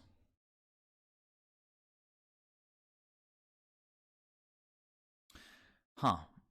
If I force here on the it lets me potentially draw a lot of cards, but they might have to cast a Cryptic again, and that seems sort of fine, getting it out of their hand. Let's go. I mean, they might think they're baiting me, and you know, they may well be, since you know, I think we know that they have a veto in hand.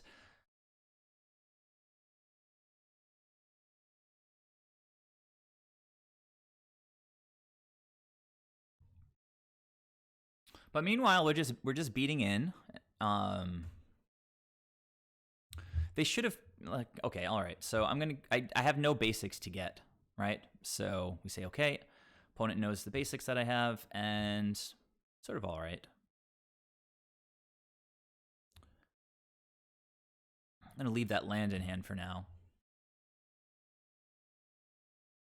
Come on, play big Teferi.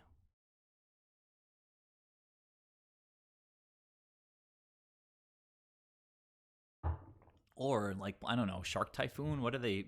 I guess they're getting another Mystic Sanctuary for another veto, maybe a path. Let's see. They are down to 2 cards. We're down to 2 cards as well. But we have a 3-turn clock. They do not. Isn't it funny how, like, Shark Typhoon just disappeared from the format? It was good, and then it wasn't good. All right, they put that on top, and they're casting... Come on, big Teferi. Get wrecked, opponent. Let's go. No counter spells. Yes. Now give me 1 draw. Deck. No lands. All right, I can take it. So I think I'm going to just cast this. If they have a Supreme Verdict in hand, it's a little bit rough, but we press the issue. We can draw lots of good things, like Teferi, for example. I'm going to bounce my Snaky Boy, or I guess Eternal Witness is better. Yeah, Eternal Witness starts the value going, and yeah, that's a good draw too, in case they have their own Teferi. That was a good turn. Thank you very much, deck, for those sweet, sweet cards.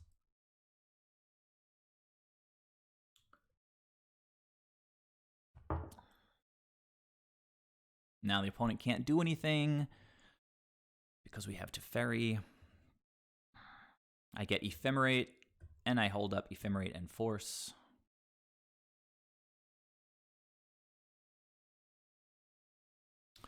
No rush, though. Now we are going to want to catch a rebound, so maybe, you know what? There's no rush, really. It's going to pass to the opponent. I can choose to not catch the rebound if we have Teferi around. Yeah, if the opponent's just passing, they can't do anything, and we just win.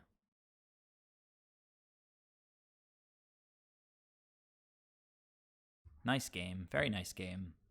Really shows off the deck's strengths, I think, between card drawing and the graveyard synergy and Ephemerate and Teferi. Really nice game.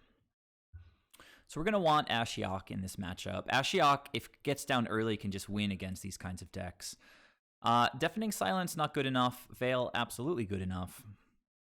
And I think these might be the only 4 cards I'm bringing in. You guys can... Now, I guess Deafening Silence could be interesting, actually, to try to win Counterspell Wars. What do you guys think about that? That actually seems pretty interesting. Like, if they try to play a Planeswalker and I counter, they can't cast a counterspell, right?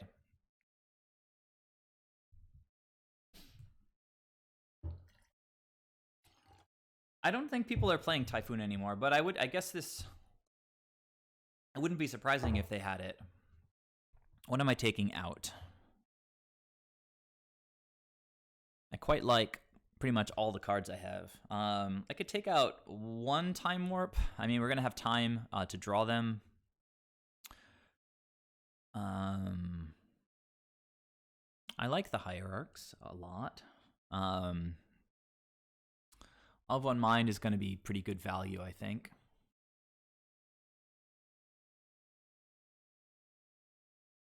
Maybe both time. I don't know. I like the time warps. Yeah, let's bring in a silence.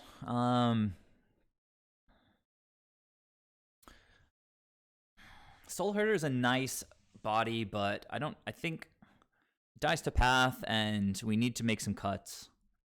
So, Skyclave apparitions are really good for Little Teferi.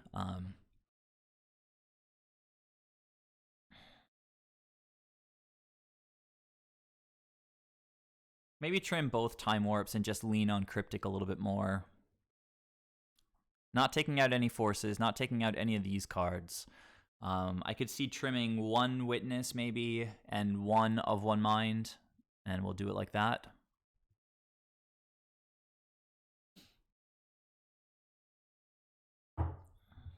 It seems like we're built pretty well to fight against this deck as long as we draw okay. All right, well, opponent's starting with 7, and we don't have mana to cast this Hierarch, which is super rough. Nor this Eternal Witness. I think I have to mulligan, unfortunately. It's so close. I mean, it's a good hand. This deck is going to play super slow. If they try to tap out for a Teferi on turn 3, we can just force it. If we draw a land at any point, we can start playing out our stuff. We've got lots of blue and white for apparitions, and if they tap out for Teferi, I would just cast Skyclave. This hand is so close. If they're keeping 7, you know, it is sort of a battle for card advantage. Do you guys think this is potentially keepable? If I draw snakes, I can't cast them. I think I might have to mulligan.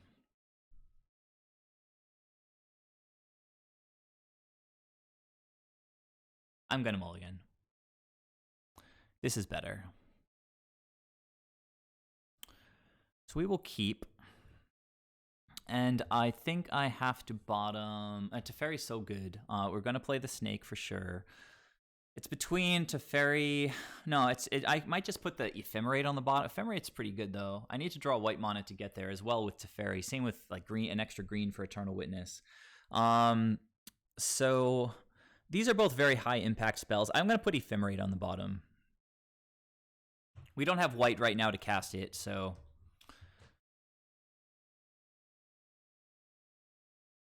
Fetch. Ashiok. Let's play a blue land, I guess. I don't know.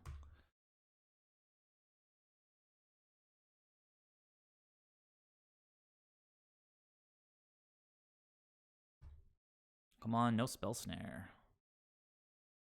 Okay, well, we do have to play that. If they play Teferi, we get to try to play our own Teferi. Ugh, this is... Being on the draw is so sketchy. Don't play Teferi. If they bounce my Hierarch, that would be pretty dirty.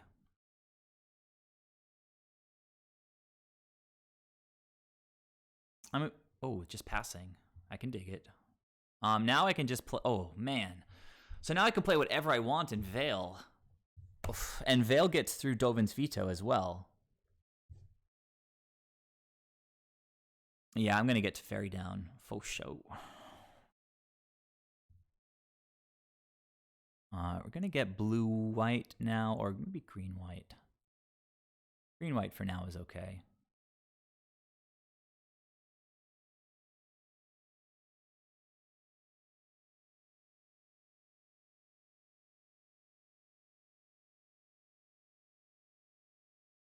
Come on.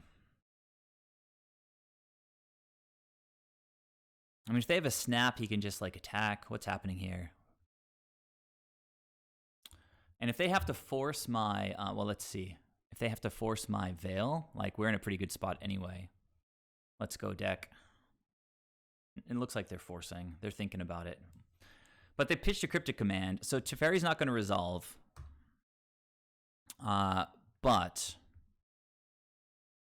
we got 3 cards out of their hand for 2 out of ours.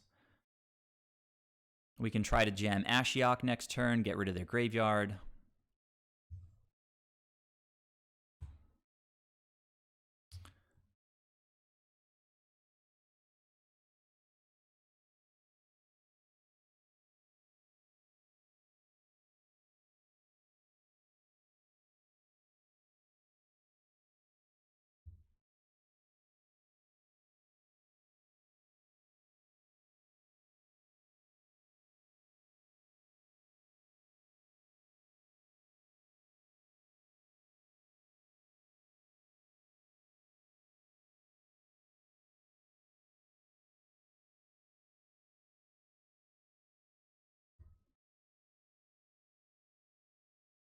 Huh.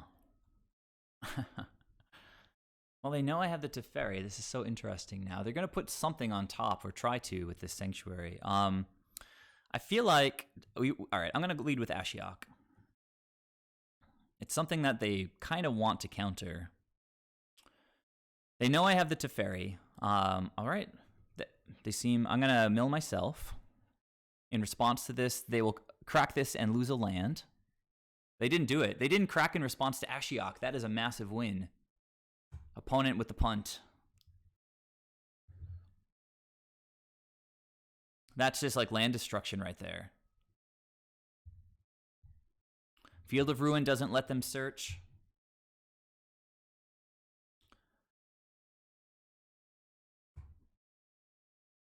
All right, just waiting for the punt. Just waiting for the punt. Brainstorm and then crack.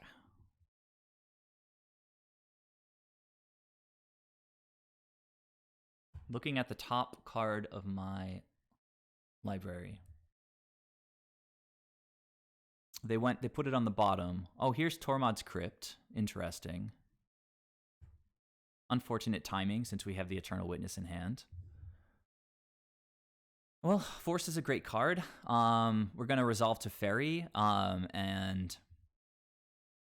Well, let me attack.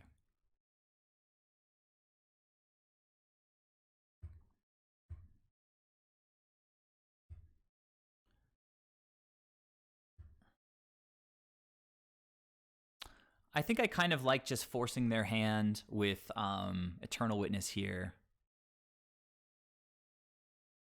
Like, they're going to crack this Tormod's Crypt, and then we can start targeting ourselves with Ashiok again.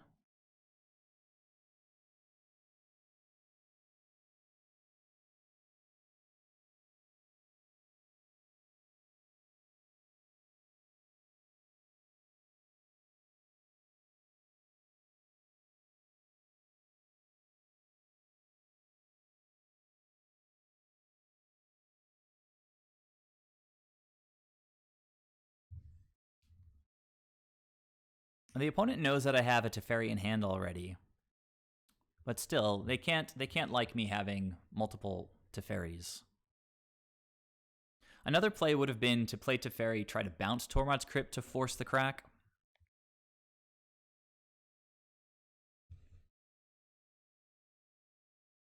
I think, let's see.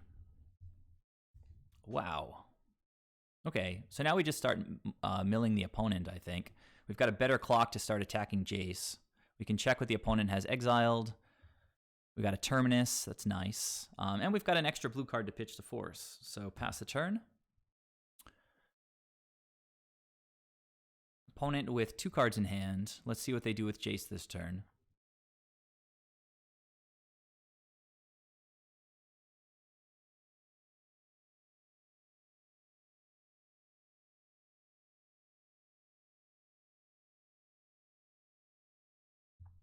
Remember that they can't really use either of these 2 lands, so they're effectively on 3 mana. Ashiok, so good.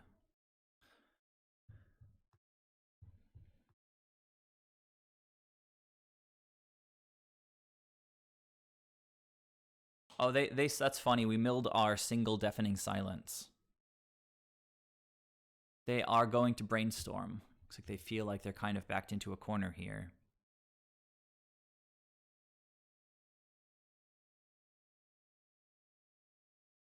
Play a land, 2 cards in hand. Let's see if they try to cast something.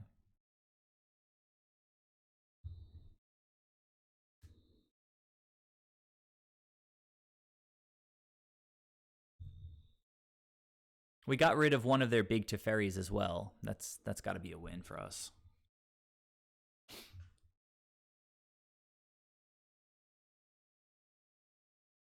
Opponent really thinking about it.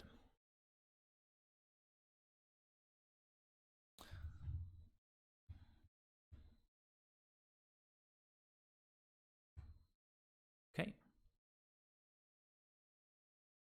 Just going to try to attack Jace and see what happens.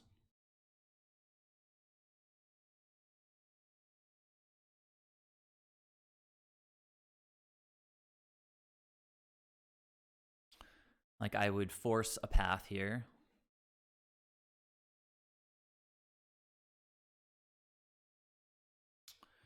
As I said, I would force a path here.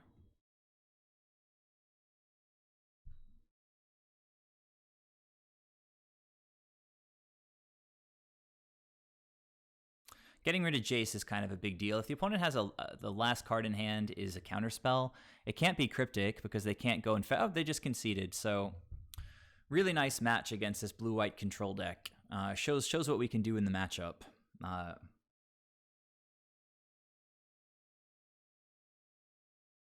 No. Milling them immediately exiles their cards. There's no window of time for them to respond with Snap, unless I'm misunderstanding you. Give me a sec. I'll be right back. We're currently 2-1. I should really be 3-0, but I punted like crazy against blue-red prowess.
Right. I didn't want Ashiok to die, but I also had I had Hierarch and Oracle back in case I needed to defend Ashiok, so I felt fine attacking. But yes, I didn't minus it anyway. I don't know, they were so low on cards that the idea of Ashiok getting attacked down wasn't really that frightening. Again, because I had Oracle back. But we got there. I think we can agree that Deafening Silence is quite good against blue-red prowess, and that I probably almost certainly should have won that game. The game 2 that I lost. I just got wrecked by my own card. And not in a way that was like unavoidable. I could have played my spells differently, but forgot at least twice about its effect.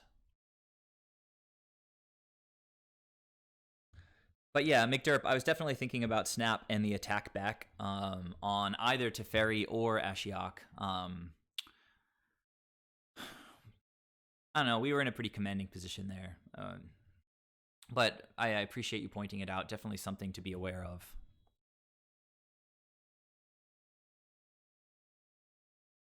It's a nice hand. Some leagues, I just mulligan nonstop, and some leagues, you know, I get playable opening hands. Like, this is not an amazing opening hand, but it's a playable opening hand.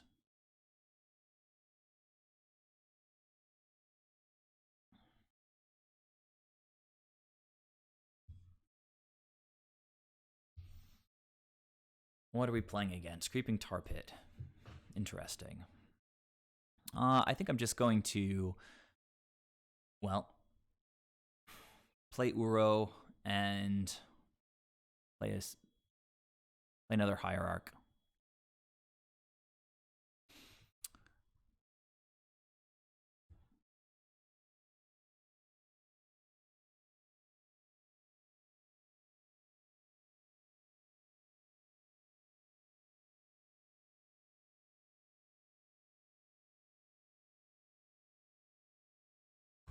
All right, maybe we just start the Hierarch beats next turn. Or maybe I escape Uro, depending on how things go. Oh my goodness. Time Warp. Well, I can attack and then cast it, which seems good.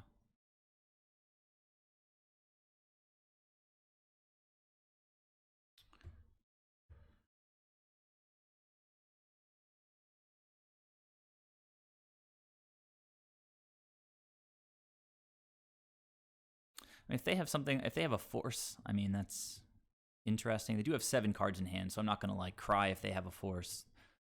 In fact, they probably should have a force, but they don't. That's a fetch that lets me play Uro. It's pretty nice. But do I want to lose my Time Warp is the question. Probably not.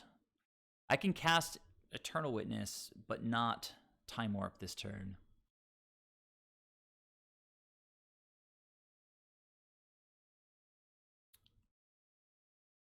Yeah, I think you want to take Uro like whenever you have a chance. Like they can just leave up counter spells. So pretty sure that escaping Uro is the correct play.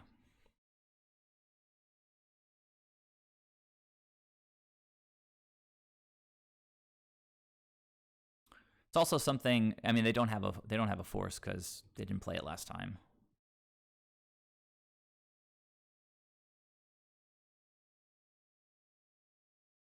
Draws cards, gives us life, lets us play lands.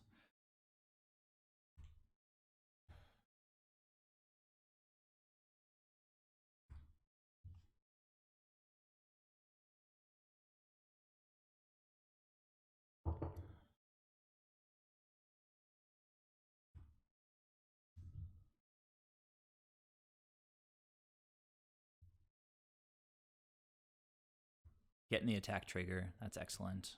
Okay. This is awkward. I think I'm just going to keep both of these witnesses in hand. Actually, if I put one down and they don't deal with it, then we have lethal next turn, so I think that's worth it.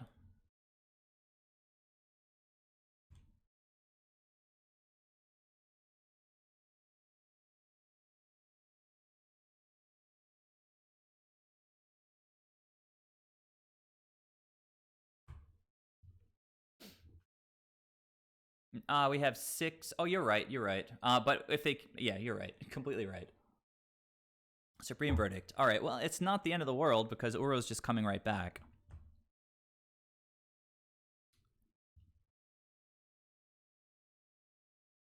All right, we're going to play our forest.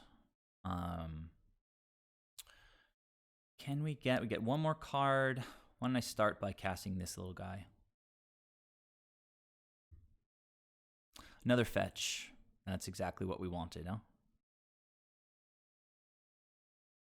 But we only have one land to get, which is funny. Do I need to, let's see, 1, 2, 3, 4, and then the next one. This, if I enter 1, 2, 3, 4, I think this one can enter tapped.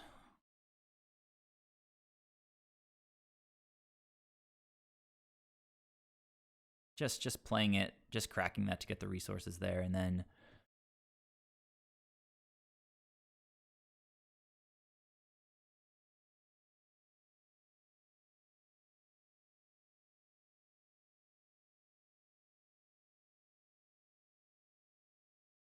we did have lethal either way. For some reason, I was thinking there was only one exalted and we would be attacking for 7.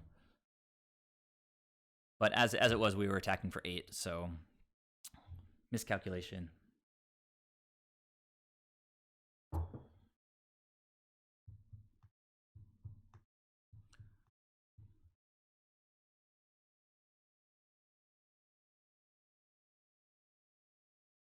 Okay.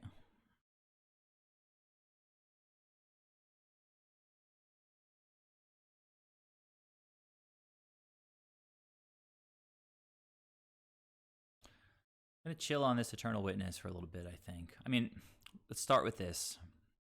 I can cast Eternal Witness and cast Uro again. Time Warp's pretty good. Let's go for that.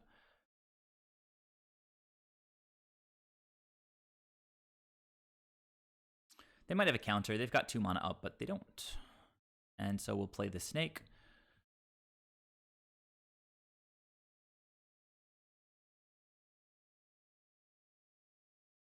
Man, the deck is drawn real well tonight. Well, in this game in particular, but I think in general we've been drawing okay. I can't really complain. Now, I guess the opponent's not countering anything, so we go Eternal Witness, Time Warp, and just win.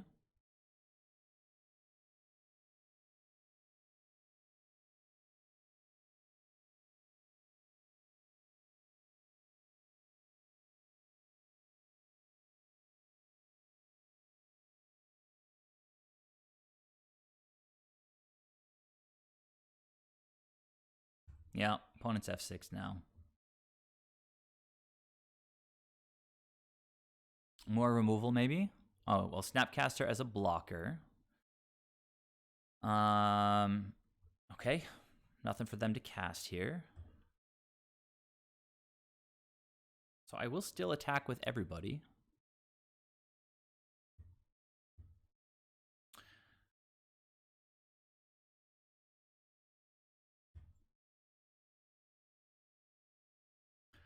All right, if they have more Supreme Verdicts and such, I think I'll just pass the turn here. We have another snake to flash in.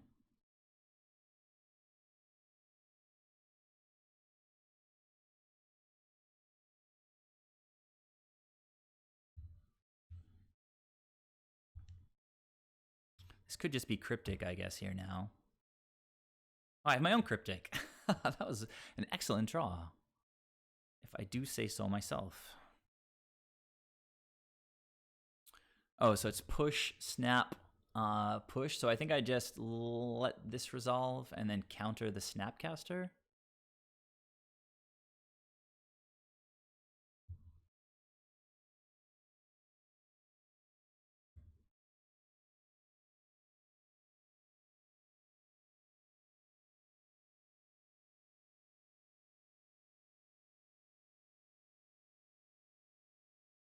Mm.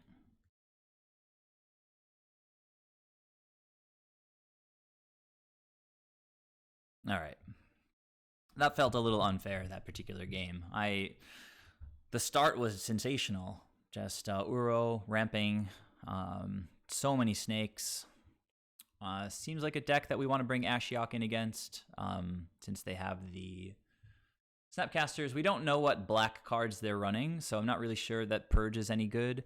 Path to Exile, probably not good. Veil, certainly good.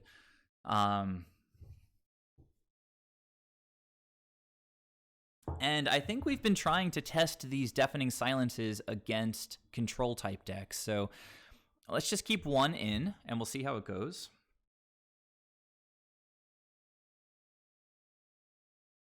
Yeah, that was pretty busted. I'm pretty sure they play like Teferi and Jace and that kind of stuff, so like I think Skyap is definitely going to stay in.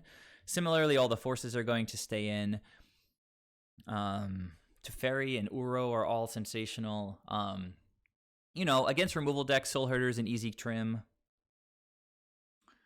I'm starting to like it okay. Horny Vegan. I think I disliked it more at first. If you'll notice, at least in the last round, our opponents, the old Snowlands, like the Snow Island with the Stonehenge or Easter Island faces, they didn't put this wacky art on the old frame, on the old border cards, only on the new border cards.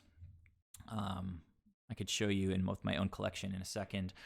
I don't know that of one mines are super necessary. They're not really. Of one mines are like primarily when we're playing against Tron or against Titan, and we really want to power into these combo pieces.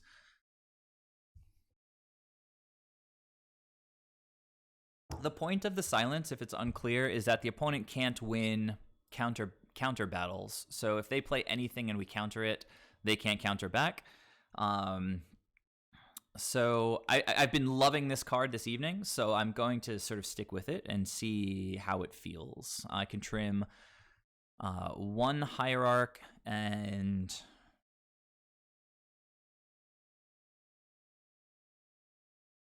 no, one Time Warp. Ashiok shuts off fetches and stops their Snapcasters and other like Mystic Sanctuary type things in their deck. Ashiok, I don't know if you're just joining us, Freedy, but in the last round against blue-white control, Ashiok basically won the game. It was like double Stone Rain. The opponent couldn't crack a fetch, or they couldn't use their Field of Ruin. Well, they could use it, but it wouldn't be as good as they'd like it to be. So if they have Hand Disruption, it's unfortunate that we're on the draw. They kept 7. We'll keep as well, obviously. Little sketchy. We may have to pitch Uro to protect a Hierarch. And I'm not really sure if I force, like, Hand Disruption here. Probably not. Just let it resolve and then ride the wave. Pitching Uro is just a terrible idea in general. Like, we want that thing in the graveyard in our hand, like, doing things. I don't think I have that plugin or whatever, Hoodrat. I'm currently 2-1. I should be 3-0, but I punted against. So I think I have to play the Hierarch here. I love leaving up Veil like all the time, but they didn't cast their turn 1 disruption, so and I kind of want to draw more lands as well. So I'm not sure that I want to even fetch here just yet. So I think I just go like this, pass the turn. And, you know, the hand is developing nicely. If I had to say what I wanted to draw there, probably would have said land. At this point, maybe snakes, maybe an Eternal Witness. We've already got the Uro.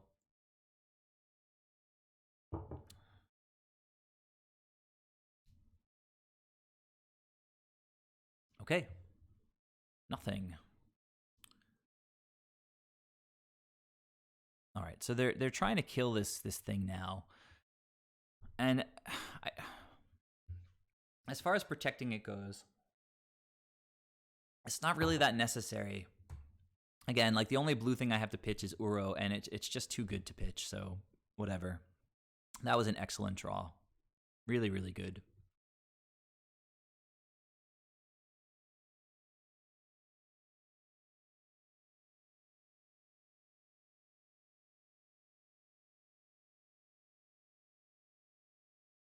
Opponent with the spell snare, maybe?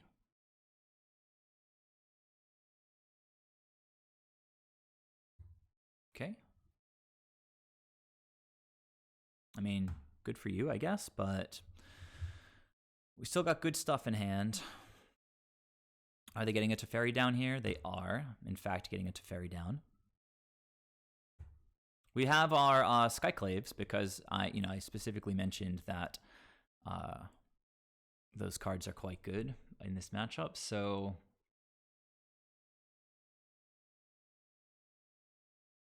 I think I play Temple Garden untapped. Play Uro. Play Misty Rainforest. Could Ephemerate. Don't think I really want to Ephemerate. We're getting close to escaping Uro. The fact that it can get bounced by Teferi is a little obnoxious, but we're generating so much value in the meantime. I got to remember that we can't do anything on the opponent's turn. So I might actually want to Ephemerate Uro now just to draw cards. Because I feel like we're not going to be attacking this Teferi down anytime soon. So probably better just to draw cards. So I'll start by going, well, Misty Rainforest for like another Hallowed Fountain. I'm not going to catch the... Oh, wait, I can't cast this right now. I'm so stupid. I'm so dumb. Whatever. You guys can make fun of... You can make fun of me. I know. Let me have it. Let me have it. Look at that. That's pretty sweet. So just based on the fact... You know what? I guess I have to start... I should start with Veil, right? Which means that opponents can't counter stuff, right? And then I'll play Skyclave.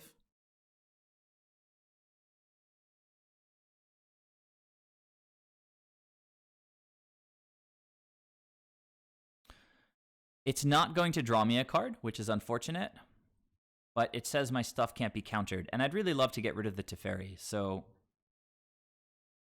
this is like the first time I've ever used it prophylactically like this.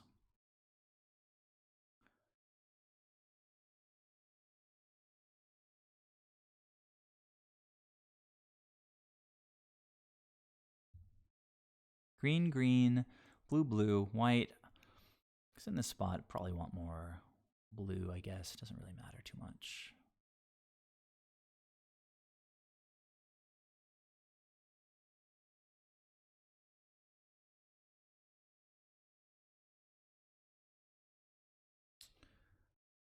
Opt.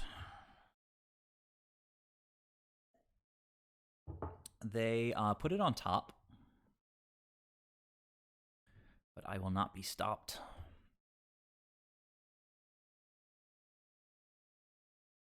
All right. So maybe we're ephemerating if they try to stop. All right. So Snapcaster just to Snapcaster Opt, I guess. That's not going to do what they want it to do.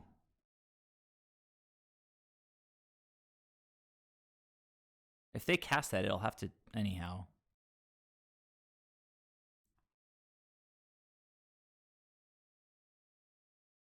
That seems poor. Like, they can target my Skyclave Apparition. They just can't kill it. And they just wasted the opportunity to cast a free Opt.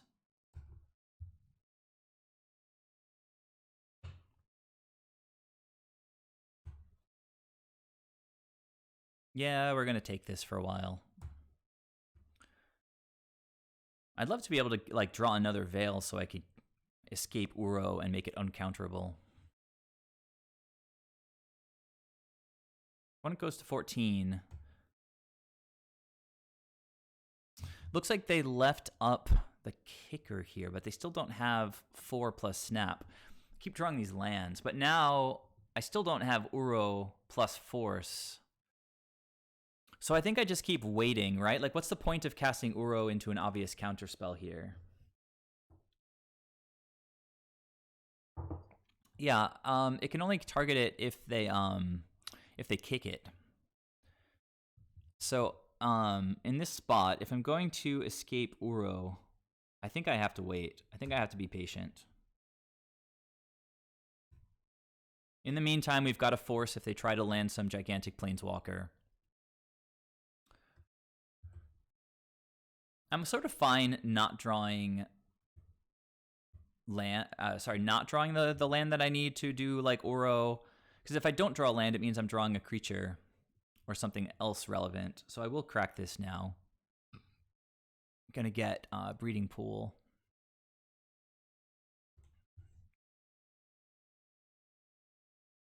Okay, well, there's the land. So we've got green. Yeah, this is like the extra mana for force. So bring it home, Mr. Uro.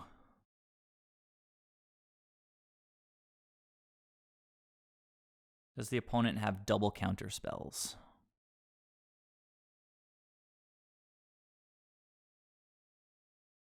They don't have any counter spells.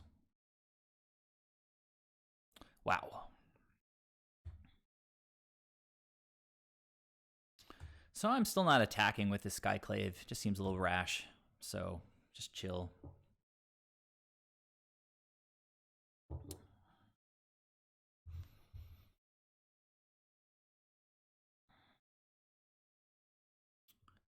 Opponent doesn't have Revolt, so we'll see if they try to push here. Would be pretty loose.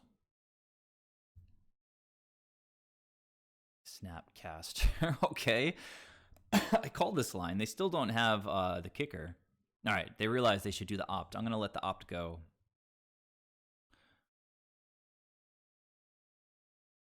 I mean, Verdict is Verdict. We just get to cast Uro again. I mean, I would kind of like Verdict here, I guess. They went bottom with their Scry.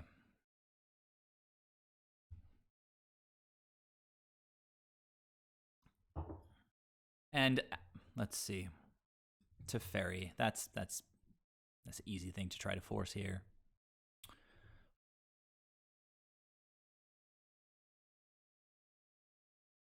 Okay, got him.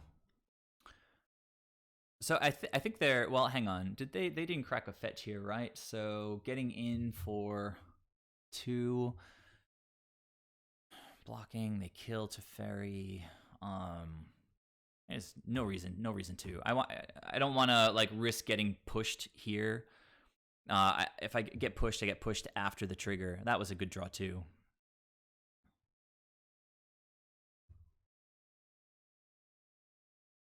Yeah, we've got like most of our lands on the battlefield now. Okay, that's a good block.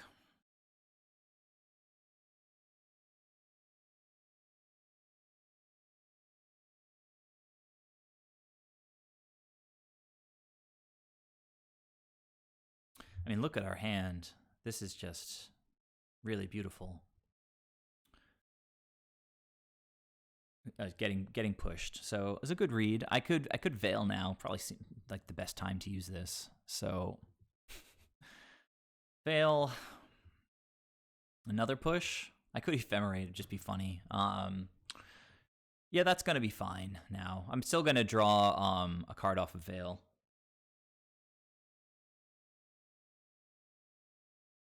Oh my goodness, Cryptic is pretty good. But this push does nothing now, so that can resolve.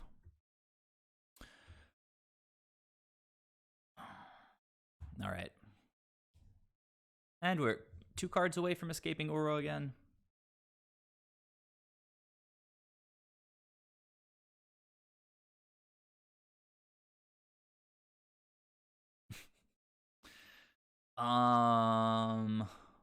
Yeah, whatever. Just counter it. I'm not going to be cute.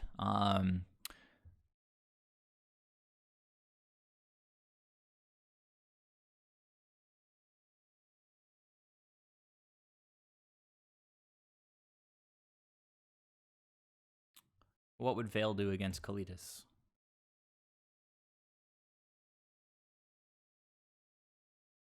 So now we're 1 card away. And yeah, well, I mean, I don't really see any reason to rush here. I guess I'll main phase the snake.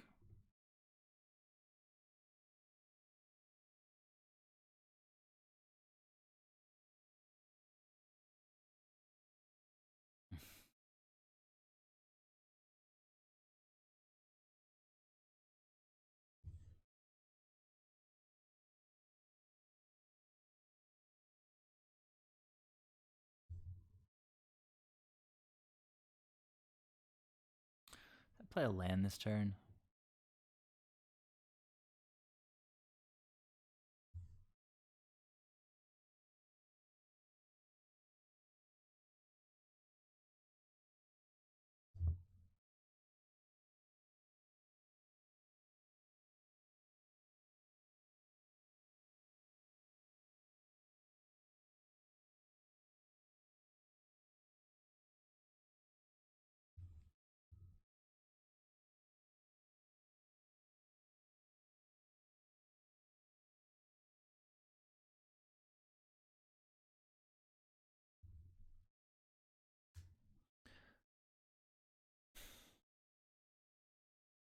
Kalitas dies to Skyclave, which is very nice.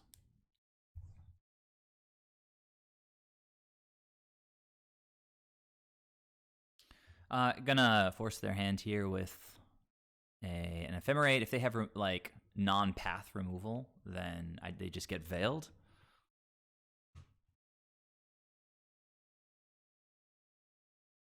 I'm 2-1. I should be 3-0. At this point, I'm 3-1 now. Having just won this, I'm 3-1. Really should be 4-0. I had Deafening Silence out against Blue-Red Prowess and slightly misplayed like 2 or 3 times, and then made a couple other like slight missteps in a game that I was like way ahead. The opponent drew really well, and I lost against Blue-Red Prowess, so it was extremely unfortunate loss. But it happened. No big deal. I'm 3-1. So give me a sec, and then we'll start the last round.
Yeah, that's like one of the most important things that Skyclave does is kills Teferis.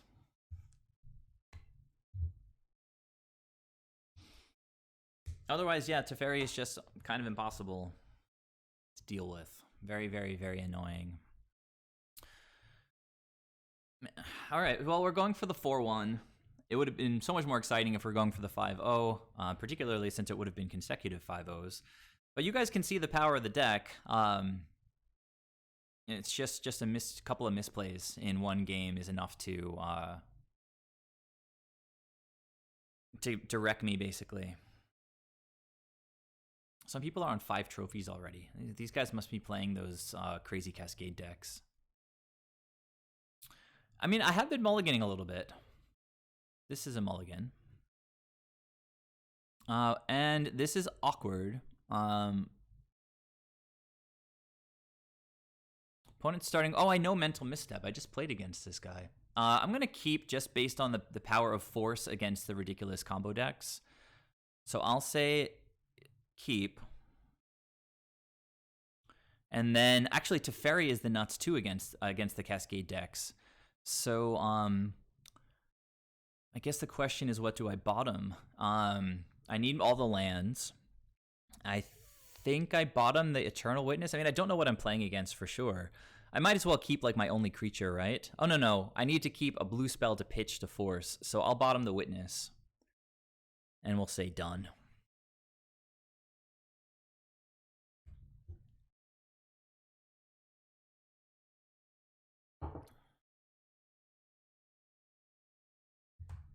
Well, it doesn't look like one of the combo decks.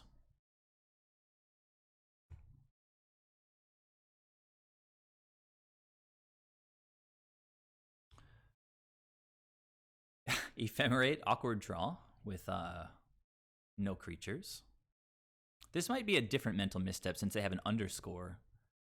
If they play like Renin 6, well, no, they can't. Oh, it's just Valky, just regular Valky. I don't have any creatures, so it's sort of fine.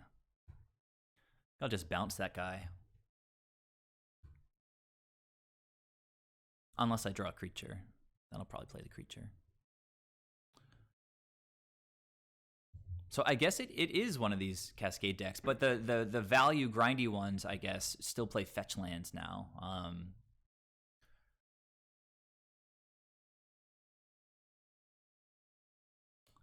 Man, Soulherder. I guess I play Soulherder, honestly, because if they try to Cascade and they go for... Cascade would be stupid because I can just force it anyway. Force... They can't go for Tybalt, is what I'm saying. Like, getting another Valky is sort of a non-bow. So I am going to get Soulherder out here.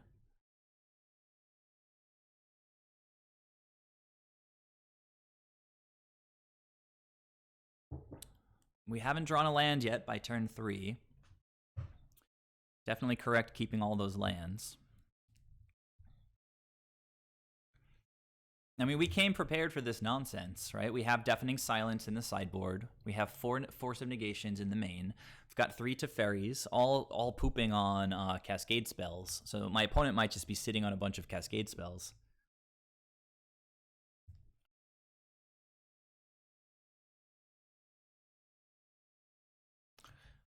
And I'm not really sure how important it is to try to even protect the Soulherder. I guess we'll see what the opponent does. Blood Moon A. I think that is forcible, honestly. Too early to deal with that nonsense.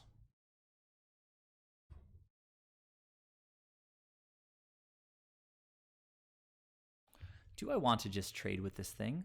Probably not. Give me the 2 damage. Nice. Value freaking city right there.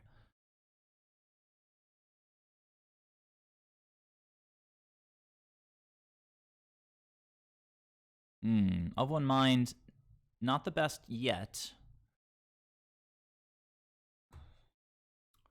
But Cascade is actually online now, which is a little frightening. That was a little bit hasty. I was so excited to draw a value creature. But I think what Tybalt does is he kind of like if he tries to kill one of my creatures, I can just blink it, so that's not even that big of a deal. All right, so let's blink this dude, get our value, playing our game, going for the 4/1. Another Ephemerate. That's sick, but now the opponent knows I have it, so.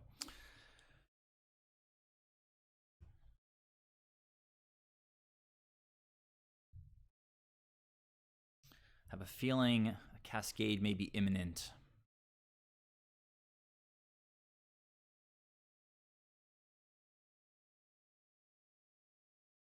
This has been a weird game so far. Very awkward.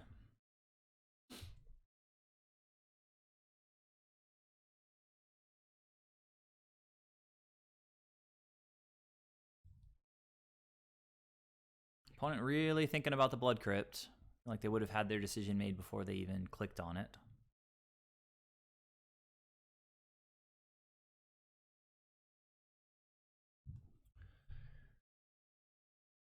Well, next turn we can try to get to Fairy down, so it'd be nice if we could dodge the Cascade for one turn, but they do play 8 of them in their deck. They kind of know what we're holding on to here. Here it comes. Tappy tappy.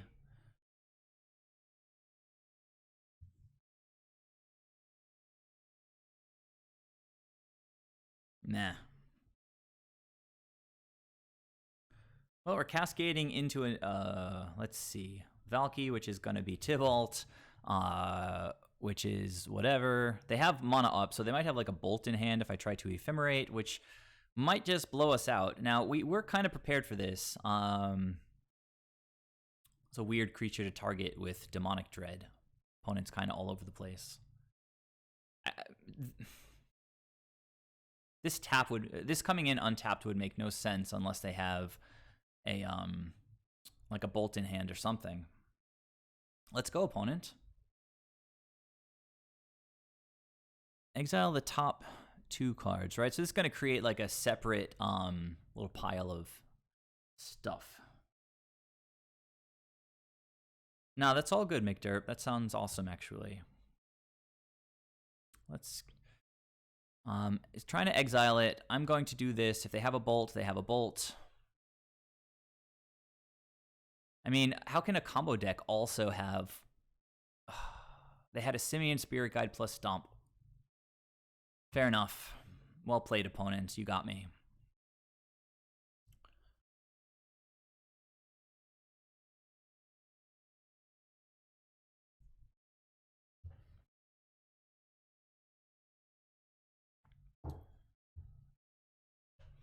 But Tybalt can't cast Soulherder right now, which is nice. I can bounce this thing and attack Tybalt. Hold up.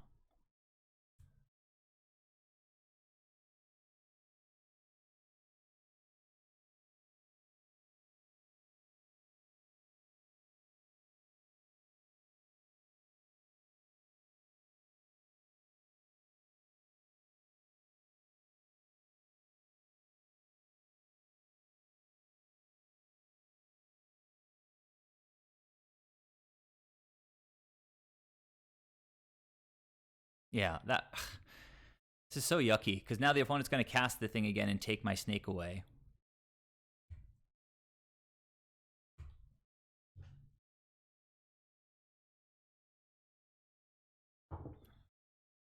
Or maybe they just cast this big guy.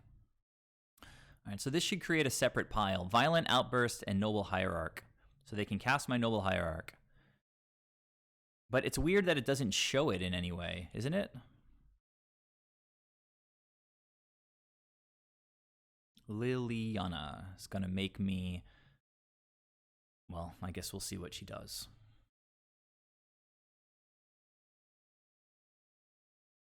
Kind of feel like I should go for Ephemerate in response to just about whatever she does.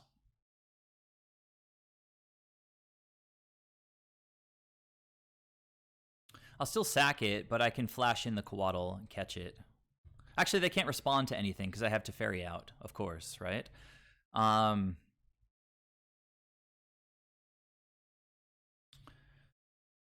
This is game one, right? Oh, they played my Hierarch. Good stuff.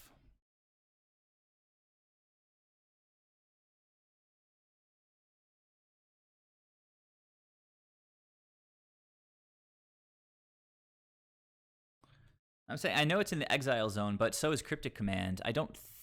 Can Tybalt cast my Cryptic Command? I don't. How did that even get there? I guess maybe they can. Oh, Time Warp is a way to win the game. And I don't want to pitch the land, so why don't I just play Hallowed Fountain untapped, draw 3 cards with Of One Mind.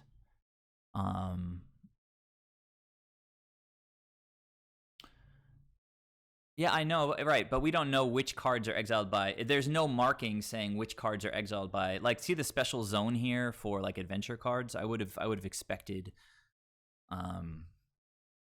there'd be a special zone for. I'm gonna cast a snake, so that means I'm probably just gonna play this tapped. You know what? Life totals probably don't matter. Well, I'll say no. Whatever. Overthinking it. Liliana's going to make me discard, at which point I will flash in another snake, I guess. See if it gives me something better to discard than what's in my hand.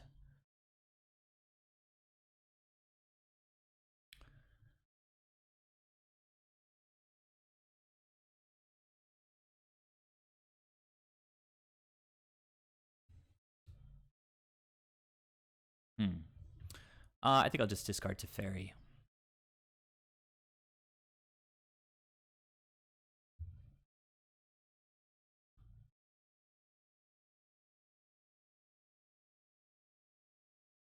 There's no disagreement that he can cast any spell exiled by him. The disagreement or the confusion is only that there's no marking anywhere that says what's been exiled with Teferi.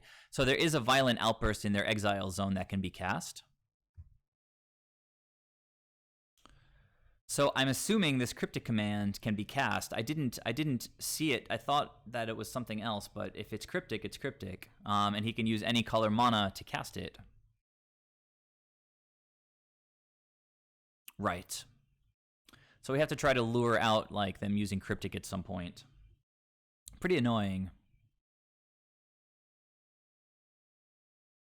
Okay, another Valky gets to take away my Coatl, but they don't have Cryptic up now, which means I can probably just rip off this this Time Warp here.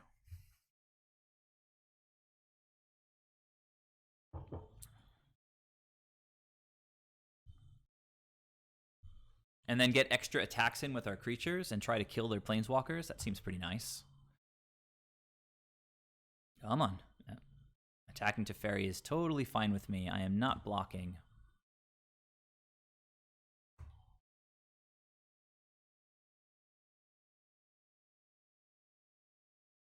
I mean, why not cast the Bone Crusher there instead of attacking Teferi, since you're not killing Teferi anyway?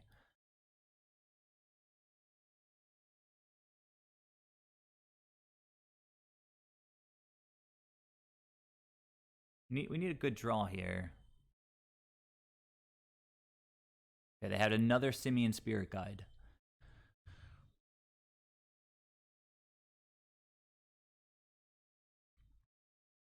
I think I have to get rid of the Liliana. I mean, she's just going to be annoying. If I, yeah. I can't kill Tybalt yet, and Liliana's just going to be just ridiculous. So, attack and kill Liliana.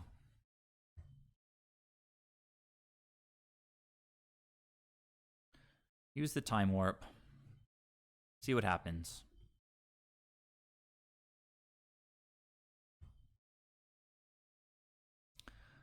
Land is decent. We can go. Well, this is so confusing. Okay. So this is the exile pile that they can cast.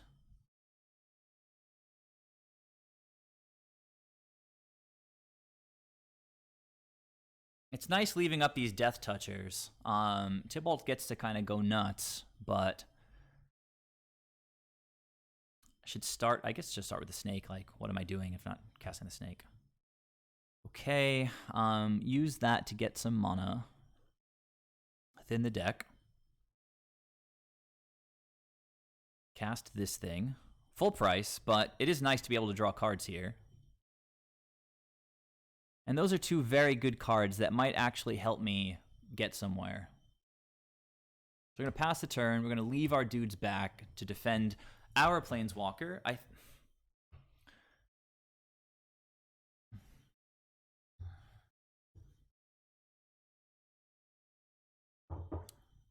Of course, they've got access to they don't have that many lands, that many mana sources. So they could cast Eternal Witness and Liliana of the Veil, but they need one more mana to do that. They of course have access to this Cryptic if I'm understanding it correctly. There's a land, 2 lands. Maybe they'll play my land.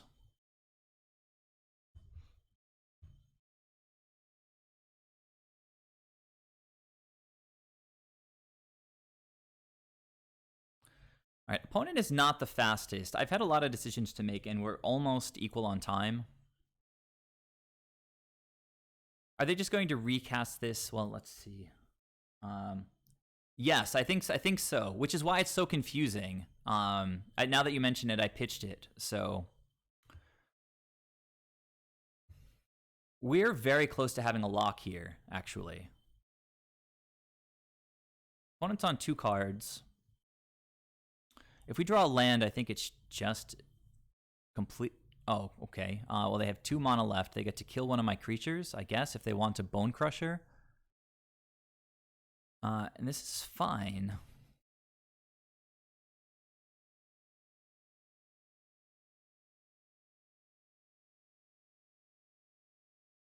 Oh, they are really afraid of Teferi. Land. Give me a land deck. Although, I don't know if land just does it, because I need mana to cast Ephemerate as well. Well, that's decent. We're not dying anytime super soon. So I can, like, Ewit, get Ephemerate, and then Skyclave Valky or something.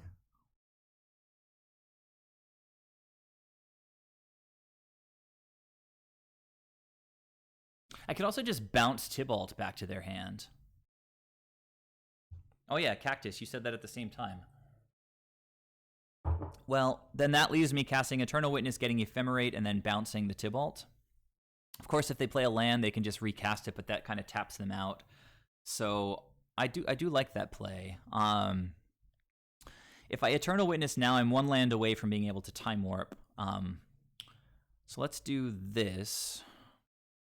Get back Ephemerate.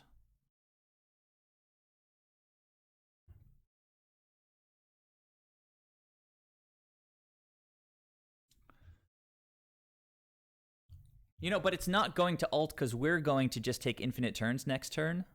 So I feel like we can just chill and counter whatever they play. This guy will get over 8, but as long as we have Teferi, so we're getting back Time Warp. So I'm pretty sure this game is just about over. I'm not going to bounce the Tybalt right now. Teferi has our back. Opponent has 6 mana. Let's see what they do.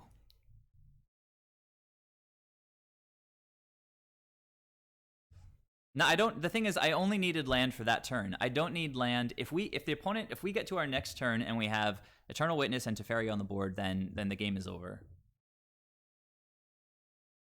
Land and Valky.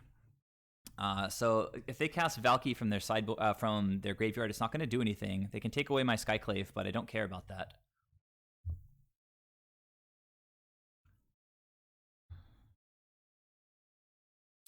Blood Moon is definitely getting countered. So I can counter and I could bounce that thing if I want. You know, if I bounce this, does it go to its owner's hand? Oh, I get back an Eternal Witness if I... That's kind of cool. So I'm going to counter this target spell and return target permanent to its owner's hand.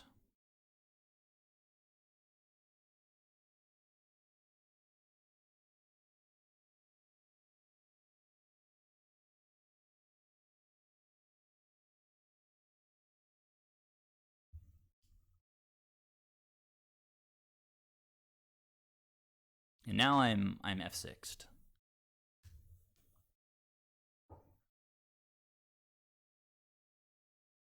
Very nice. No more blood moons, please.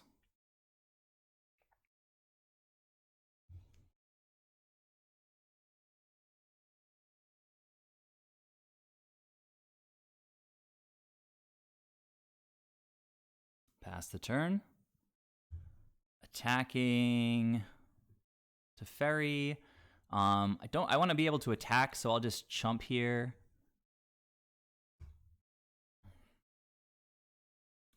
Taking infinite turns, but if we don't have attacks, then it's kind of boring. Don't. No. No. Well, we have another. Now we need a land. Give me a land.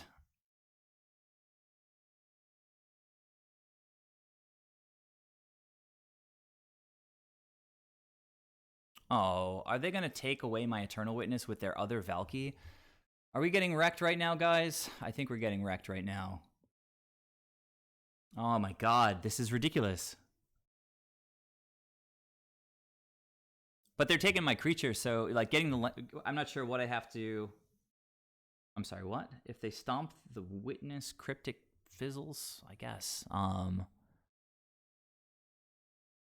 So we're losing our Eternal Witness. Oh, but I can blow this guy up, get back the Eternal Witness. But this guy's gonna ultimate soon. Oh, man.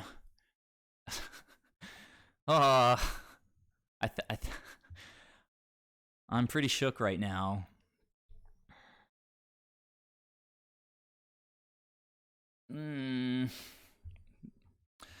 Not sure I could have played that differently, but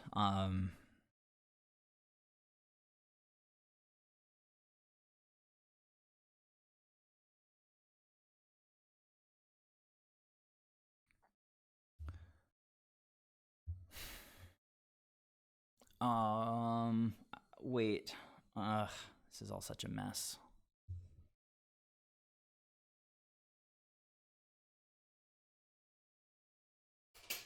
Oh, you know what? I think I still might have this. Get back my Time Warp. And now we have an Ephemerate, we have a Time Warp, we have an Eternal Witness. We have a card to pitch to force if we need it.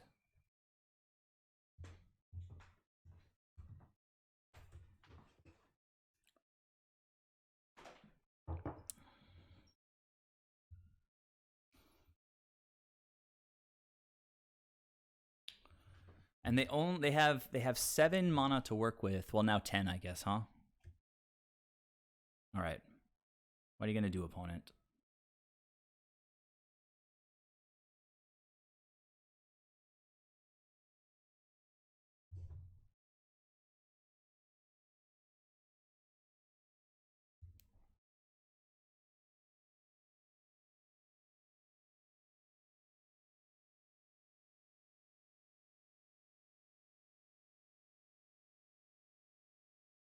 A lot of stuff exiled. Let's close these for now.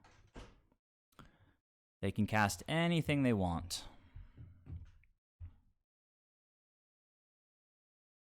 And I only have one counter spell, which they don't know about.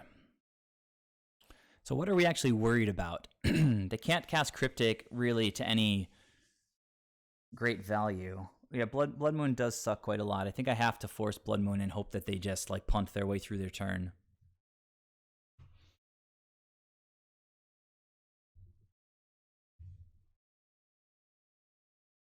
Yeah, I should have attacked Tybalt. Thank you. Should have, for sure. At least the opponent's going to take a long time having fun on their turn. This is feeling a lot like that blue-red matchup, like kind of a comedy of errors. Like a lot of stuff had to go the opponent's way for me to. Like they had this land, like having this land let them cast the second Valky. That was the land that was exiled by Tybalt.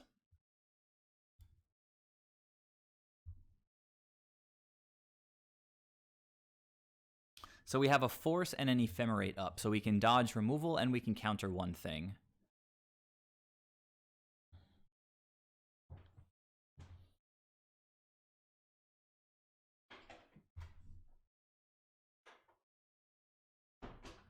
They're casting my Teferi.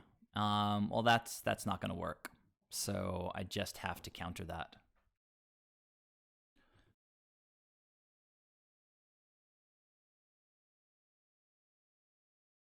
Yeah, I just have to counter that.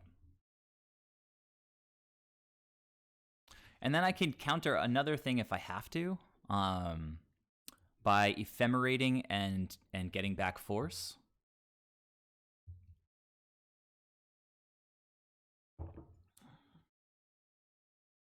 Oh, they can cast. Oh, they can't cast a counter spell. That's awesome. But there's another Teferi in there if they want to get it. I don't even know if there is no removal in the graveyards that could really get the job done. Cryptic Command, returning and drawing a card. At this point, I think I let that resolve. Let them cast what they want to cast.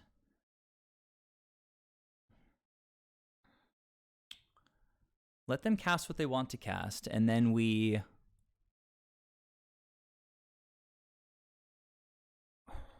just hold up Ephemerate here. They're going to cast another Teferi maybe to bounce. I certainly don't want to pitch Time Warp to this, so I'm going to let it go. This is game 1. I'm ever so slightly ahead on time.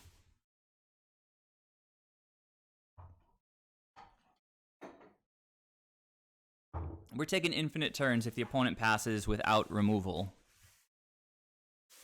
And if they don't get... Oh, you know what?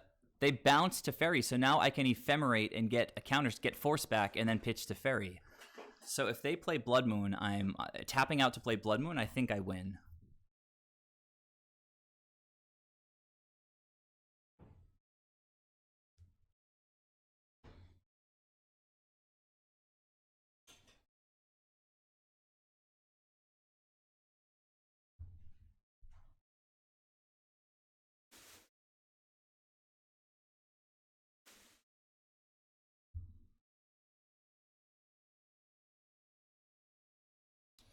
So opponent bouncing my Teferi actually gave me a line.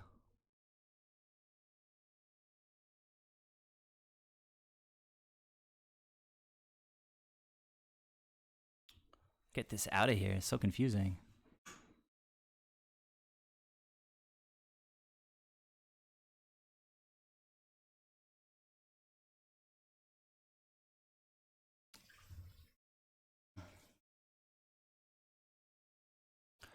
Oh, these freaking windows are so... Okay.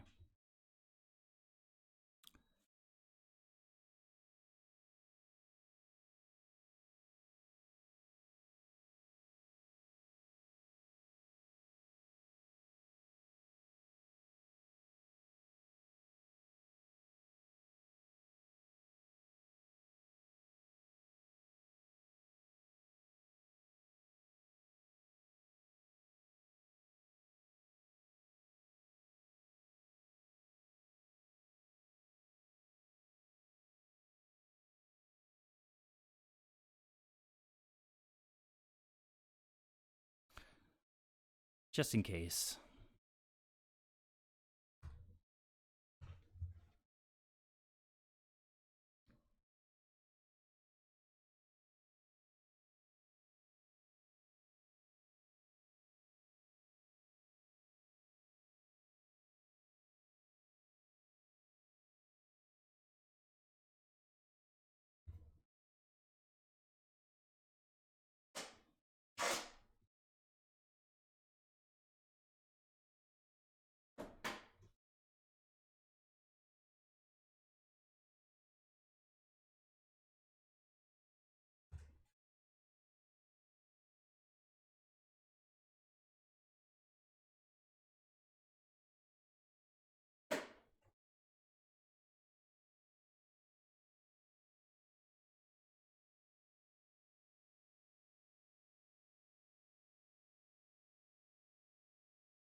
All right.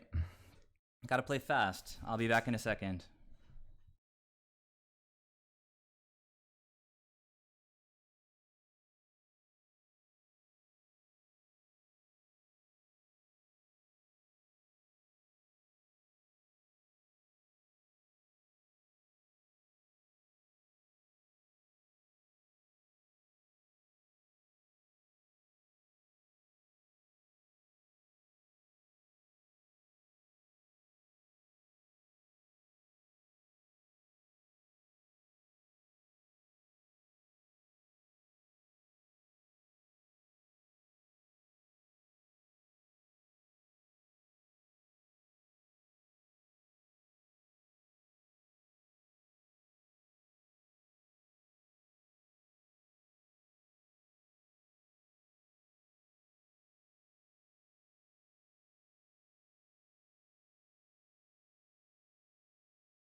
All right, got a sideboard quick. Definitely bringing in the Deafening Silence. Celestial Purge is beautiful. I don't think Ashiok really matters. You guys can let me know if I'm making a mistake in that. I don't even think really like Veil matters. So I need to take out Soulherder. I love the Hierarchs. Combo pieces are awesome. Uro's great. Forces are good. I think, Trim the Upland Mine seems fine. Skyclave, maybe not super important. Getting rid of Valky and getting our creature back is kind of nice. But I guess Veil is good enough. But they play red removal, no hand disruption. Tybalt exiles both players. I can only protect against Tybalt's minus, basically. I don't know that. So what does Veil do? Can you guys let me know what Veil actually does? I'll trim one Skyclave Apparition. I don't think it's that important.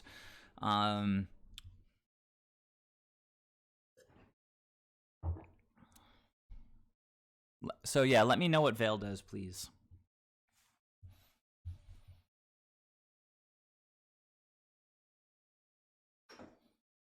I don't think Veil is that great, so unless I can be convinced otherwise in 5 seconds.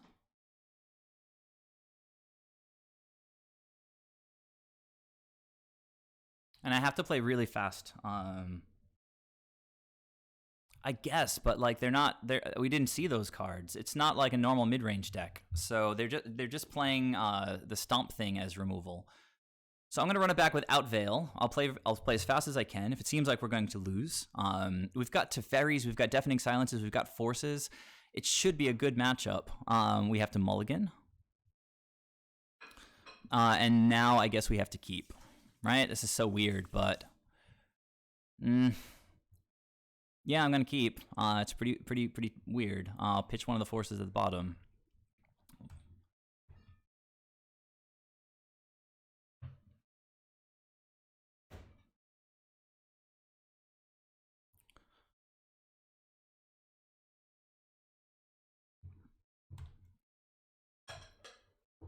Yeah.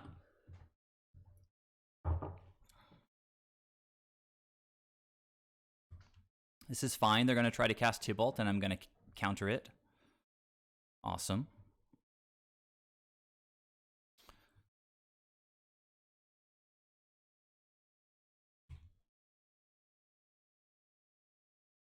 Good draw. Getting land here. No, I'm getting force. We'll draw lands eventually.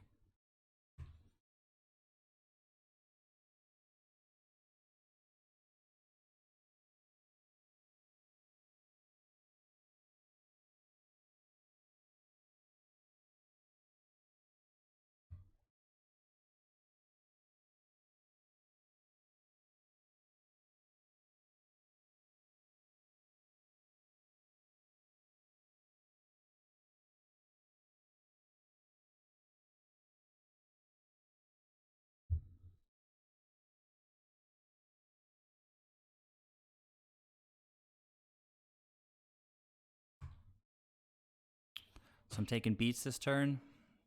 That's okay.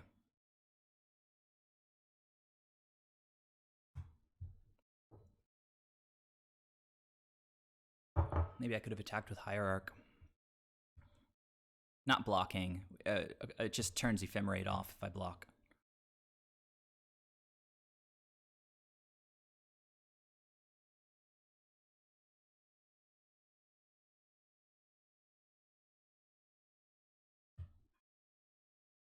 There we go.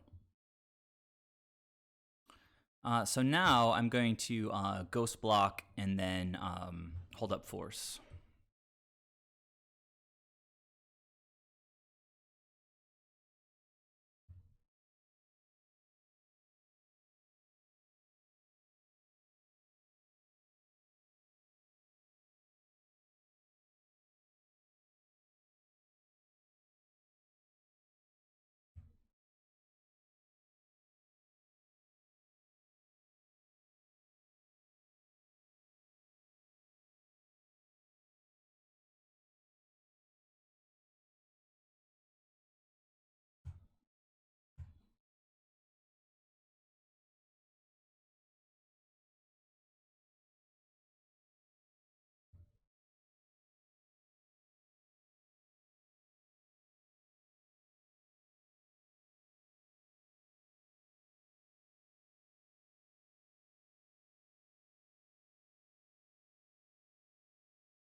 Let's get another creature off the top of the deck, please.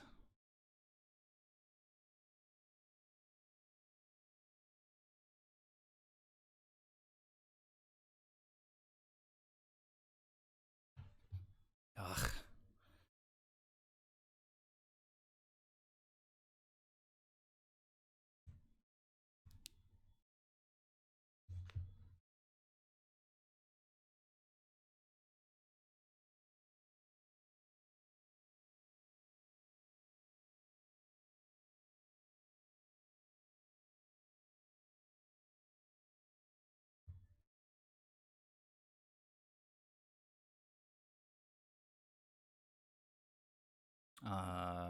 Okay. Pretty terrible.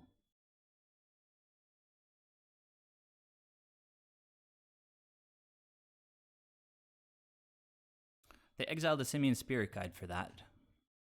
The deck has so much weird fluff. They're just trying to increase their clock, which is reasonable.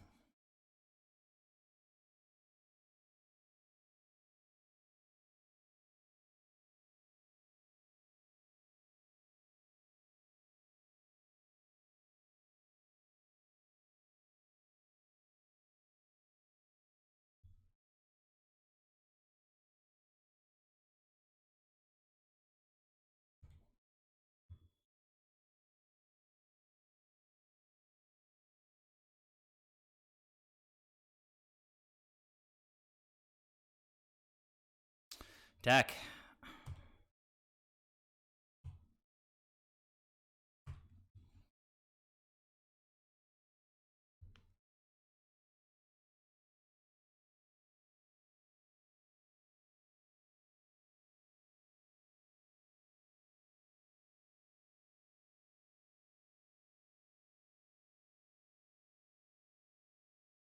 This could be going so differently if I had hit like one creature other than Eternal Witness.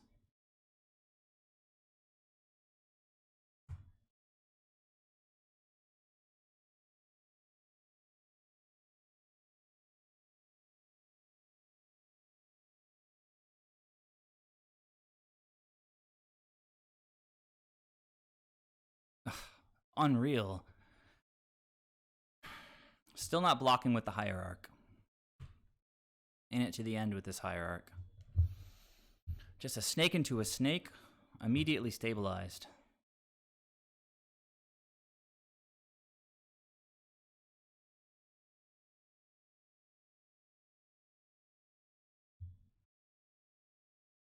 Nah.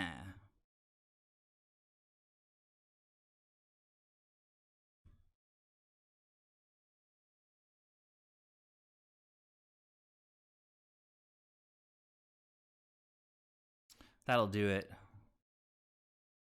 Actually, yeah, I'm going to concede, guys. It's not going super well. That game only took about 3 minutes. I can play fast. We can still win. It's not a big deal. That was just like the most epic flood. Like we drew like 5 or 6 lands in a row. All right, so let's reassess here. They are playing some creatures. I thought they weren't really playing creatures. I don't think worship is what we're looking for here. Eternal Witnesses, I don't want to cut any of those. Ether Gust is probably worth, for sure. I still don't think Veil is amazing. I'm gonna fill up my water.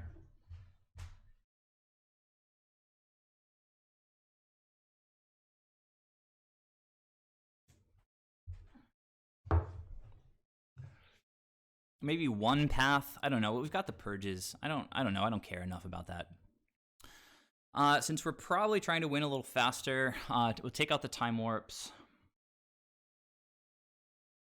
And I don't know, one of the cryptics just because it's kind of heavy. All right, I'm gonna run it back and I'm gonna win. Let's see.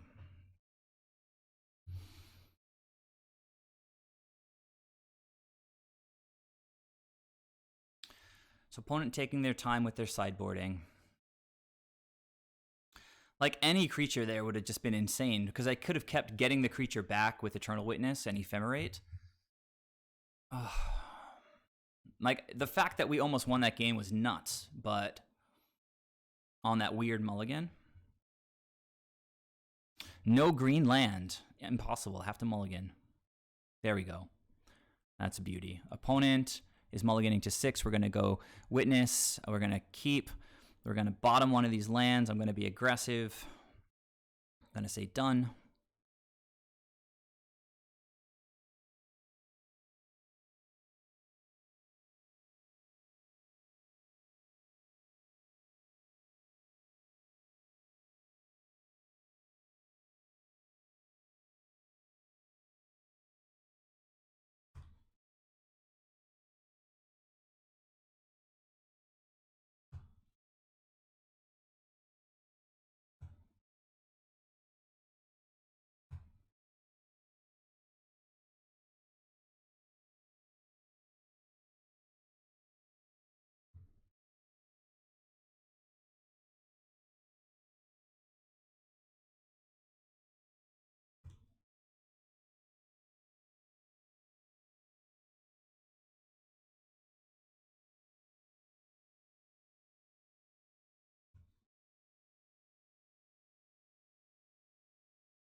Come on, this has to be good enough here.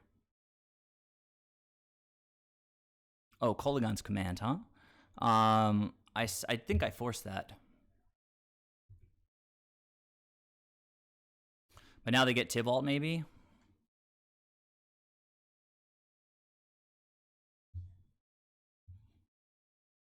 That was a good spell to get a force out of my hand. Ugh, I think we're going to get wrecked now.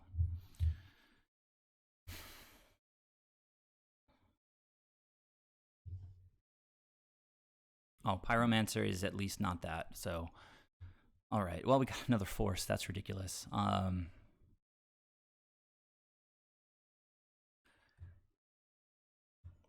now we're going to draw no lands, huh? Is that how it's going to be, deck?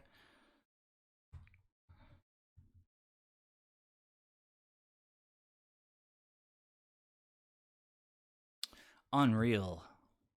Absolutely unreal.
Oh, I have Uro in the graveyard. I have to go after. I have to cast Uro.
Top decking. Opponent drew one card off the top of the deck.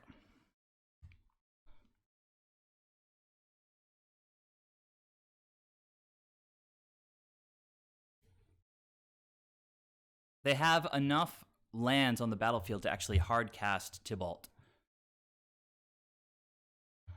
Yeah, letting that go might have been okay. I agree. That was a really rushed decision.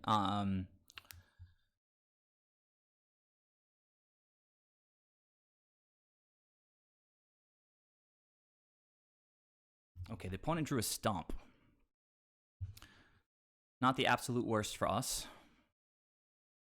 but still pretty good. We can bounce the 4/4, which is awesome. So let's get things going.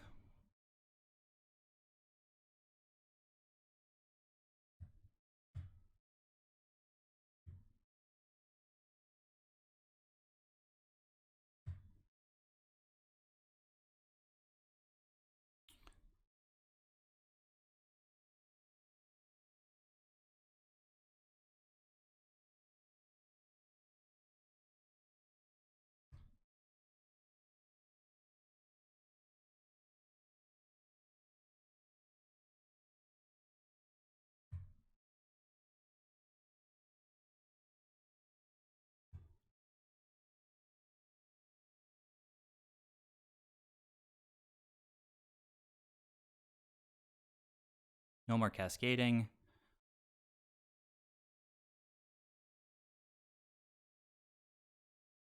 Maybe I just attack in the air.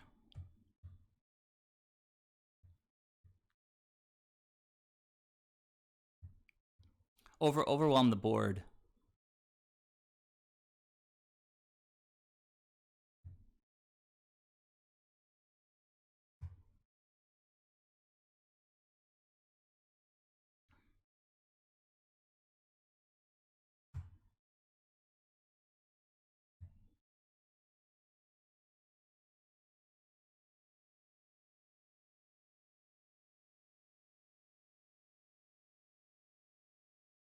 I will ephemerate to get the Skyat back. I have enough time to do that.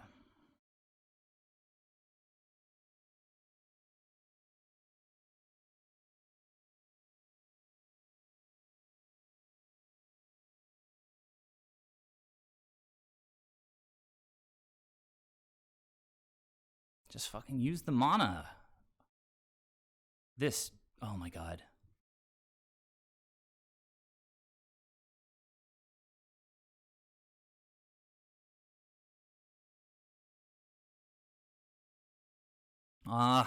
Rushing.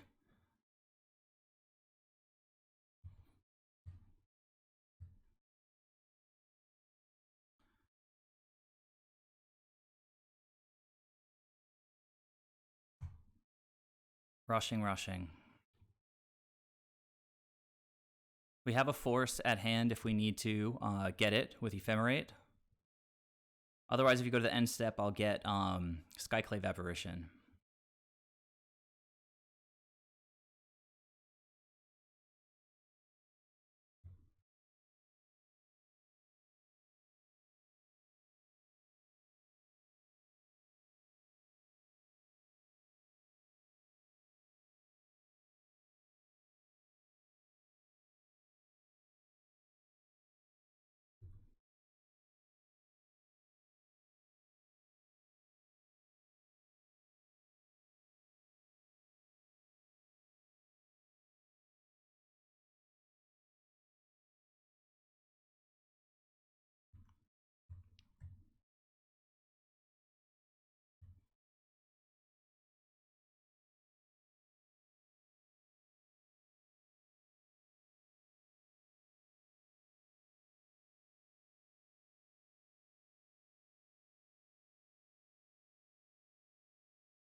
I should have done the Ephemerate trick there. I'm just like freaking out.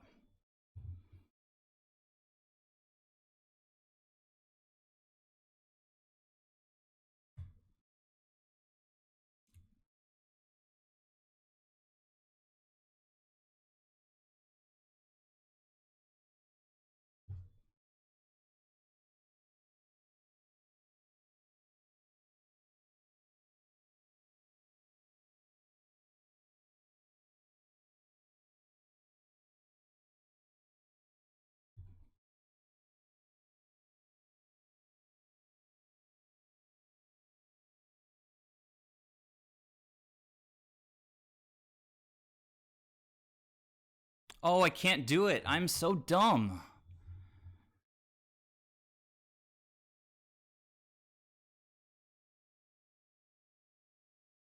And now the exile is not opening for some reason.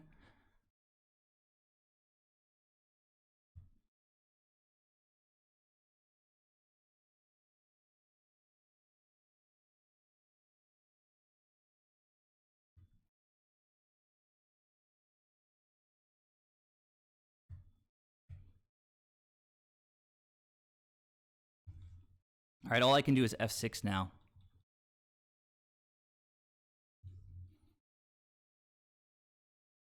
Not even holding up force, just F6ing.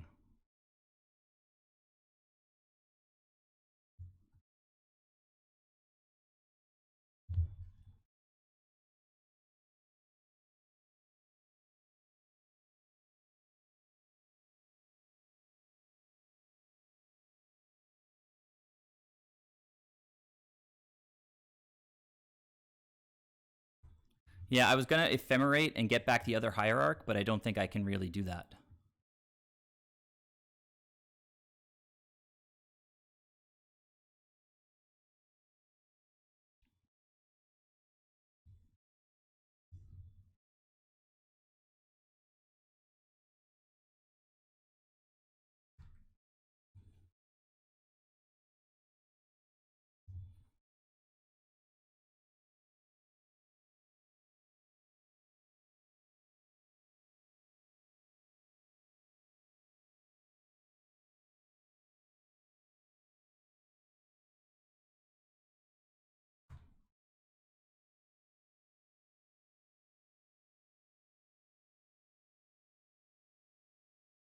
Should have played my Hierarch. I'm just like so... That was game. Just not awake to this stuff.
Ugh.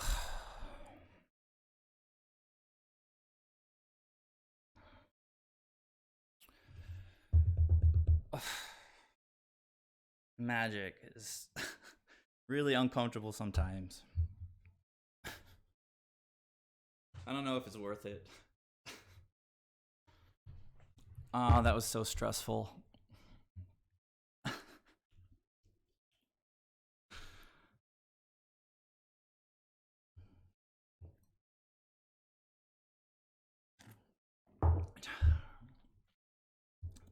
Thank you, Isotope. Thank you. Could have been a 5-0. Should have been a 5-0. Just punted against blue-red prowess. Wow.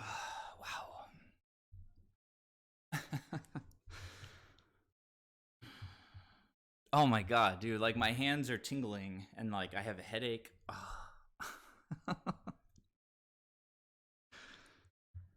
Thank you guys. Thank you guys. So if I recall correctly, with this deck, more or less this exact build, I've gone 4-1, 3-2, 4-1, 5-0, 4-1. So it just feels really good. Wouldn't change anything currently. I enjoy that they have this. The format is like getting all these weird decks in it because we seem to line up really well against them. I don't know if you guys noticed, but in the sort of chaos of the last like 2 minutes, the opponent cast a cascade spell, and I was just thinking, oh, they're going to get Valky, but then I was like, oh yeah, deafening silence. Like they can't really cast anything. But at the same time, I guess they could have cast a Valky. Maybe they took the Valkyes out. I'm not sure. But when they cascaded, it just did nothing. And when the opponent attacked just then, it was weird. They sent it all up. They sent it all to Teferi. I was going to F6 and not block whether they went to my face or whether they went after Teferi. Because blocking takes so much time, like lining up all the different blockers, and like it's gonna. Sometimes it's like asks you questions when you choose to block, and like I didn't have any time for that. I think I had like 15 seconds left.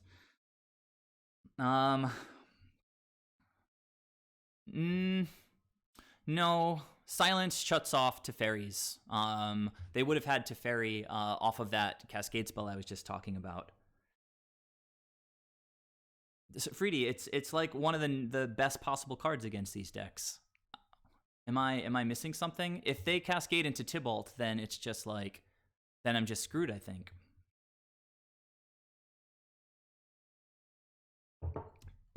Teferi was the reason, but it's another Teferi. Right? That's why they couldn't cascade, because I had Teferi down. And that's why the opponents cared so much about going after Teferi. I was so focused on attacking with the Ice Fang Coatl that I forgot that Teferi was another like hard lock against their cascade stuff. But we want as many things that stop their cascades as possible. So I think Deafening Silence, as something you can get down on turn 1 against these decks that are running Simian Spirit Guide, it's an excellent choice. And I don't think I'm going to be persuaded otherwise.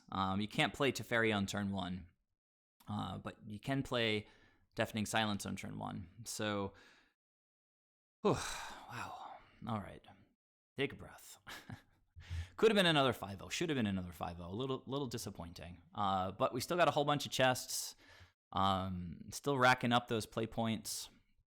I just cashed in a bunch of chests I was mentioning at the beginning of the stream. We've got a nice little pile starting up again. It's been a while since I was grinding leagues. I think the last time I like just did it without doing any queues for a while was just when I was on Merfolk.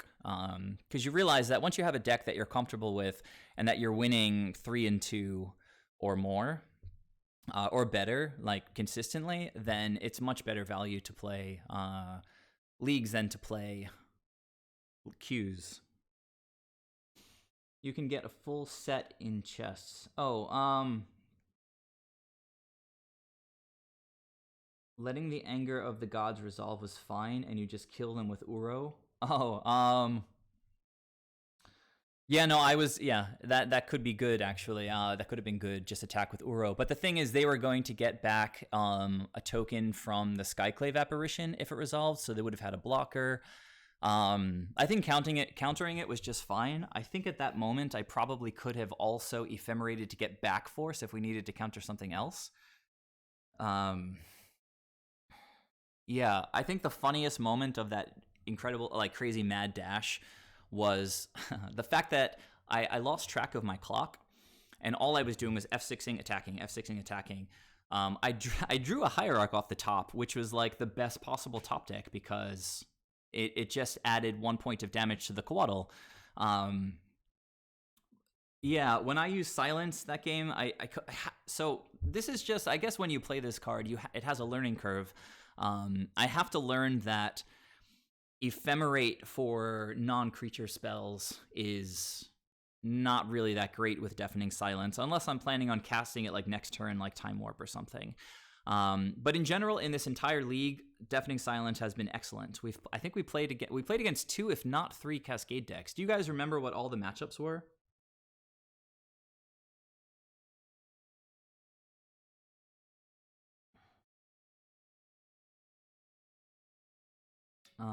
Freedy, there were a billion things that could have been played better, like in every turn. However, with the time stress, just not shutting down is really good. Yeah, I mean, we started that game with like 6.5 minutes, I think. So, yeah, anyhow, I'm going to keep practicing with Deafening Silence. We don't really have a lot of situations where we absolutely need to cast 2 non-creature spells on the opponent's turn. We just have to think more carefully about which non-creature spell we want to cast. For example, on the opponent's turn against Blue-Red Prowess, I think I cast like an Ephemerate or something, and then I was unable to cast like an Ether Gust or something that would have, or a Path that would have reduced the amount of damage that I was taking. And so just being aware that the card is on the battlefield, it has a very, very strong effect that if you forget about it for a second, you can get punished very, very easily. Okay, so we played against both of the Cascade decks were this Tybalt deck, no Tybalt's Trickeries. We played against a weird like Esper control deck, or was it Grixis? I can't remember. Yeah, it was Esper, right? Blue, white, and Esper. And then Prowess, right? That was the league. So, you know, the deck is so versatile. It has game against aggro, it has game against combo, has game against control. Another very exciting stream. Thanks so much, guys, for joining me.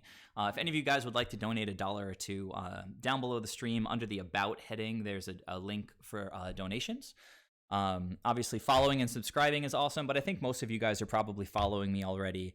If anybody's not subscribing and you don't know, Amazon Prime, if you have it, lets you subscribe to me for free. You just need to do a little bit of Googling to figure out how that works. And unless there are any questions, I think I'll sign off and try to I don't know. I don't even know what I can do to calm down. I just have to like eat something. All right, guys. Yeah, thanks so much for tuning in. I'll see you all next time. I'll be back Monday evening, and then I'm going to be sticking with Friday afternoons for the foreseeable future. Yeah, my pleasure. Thanks.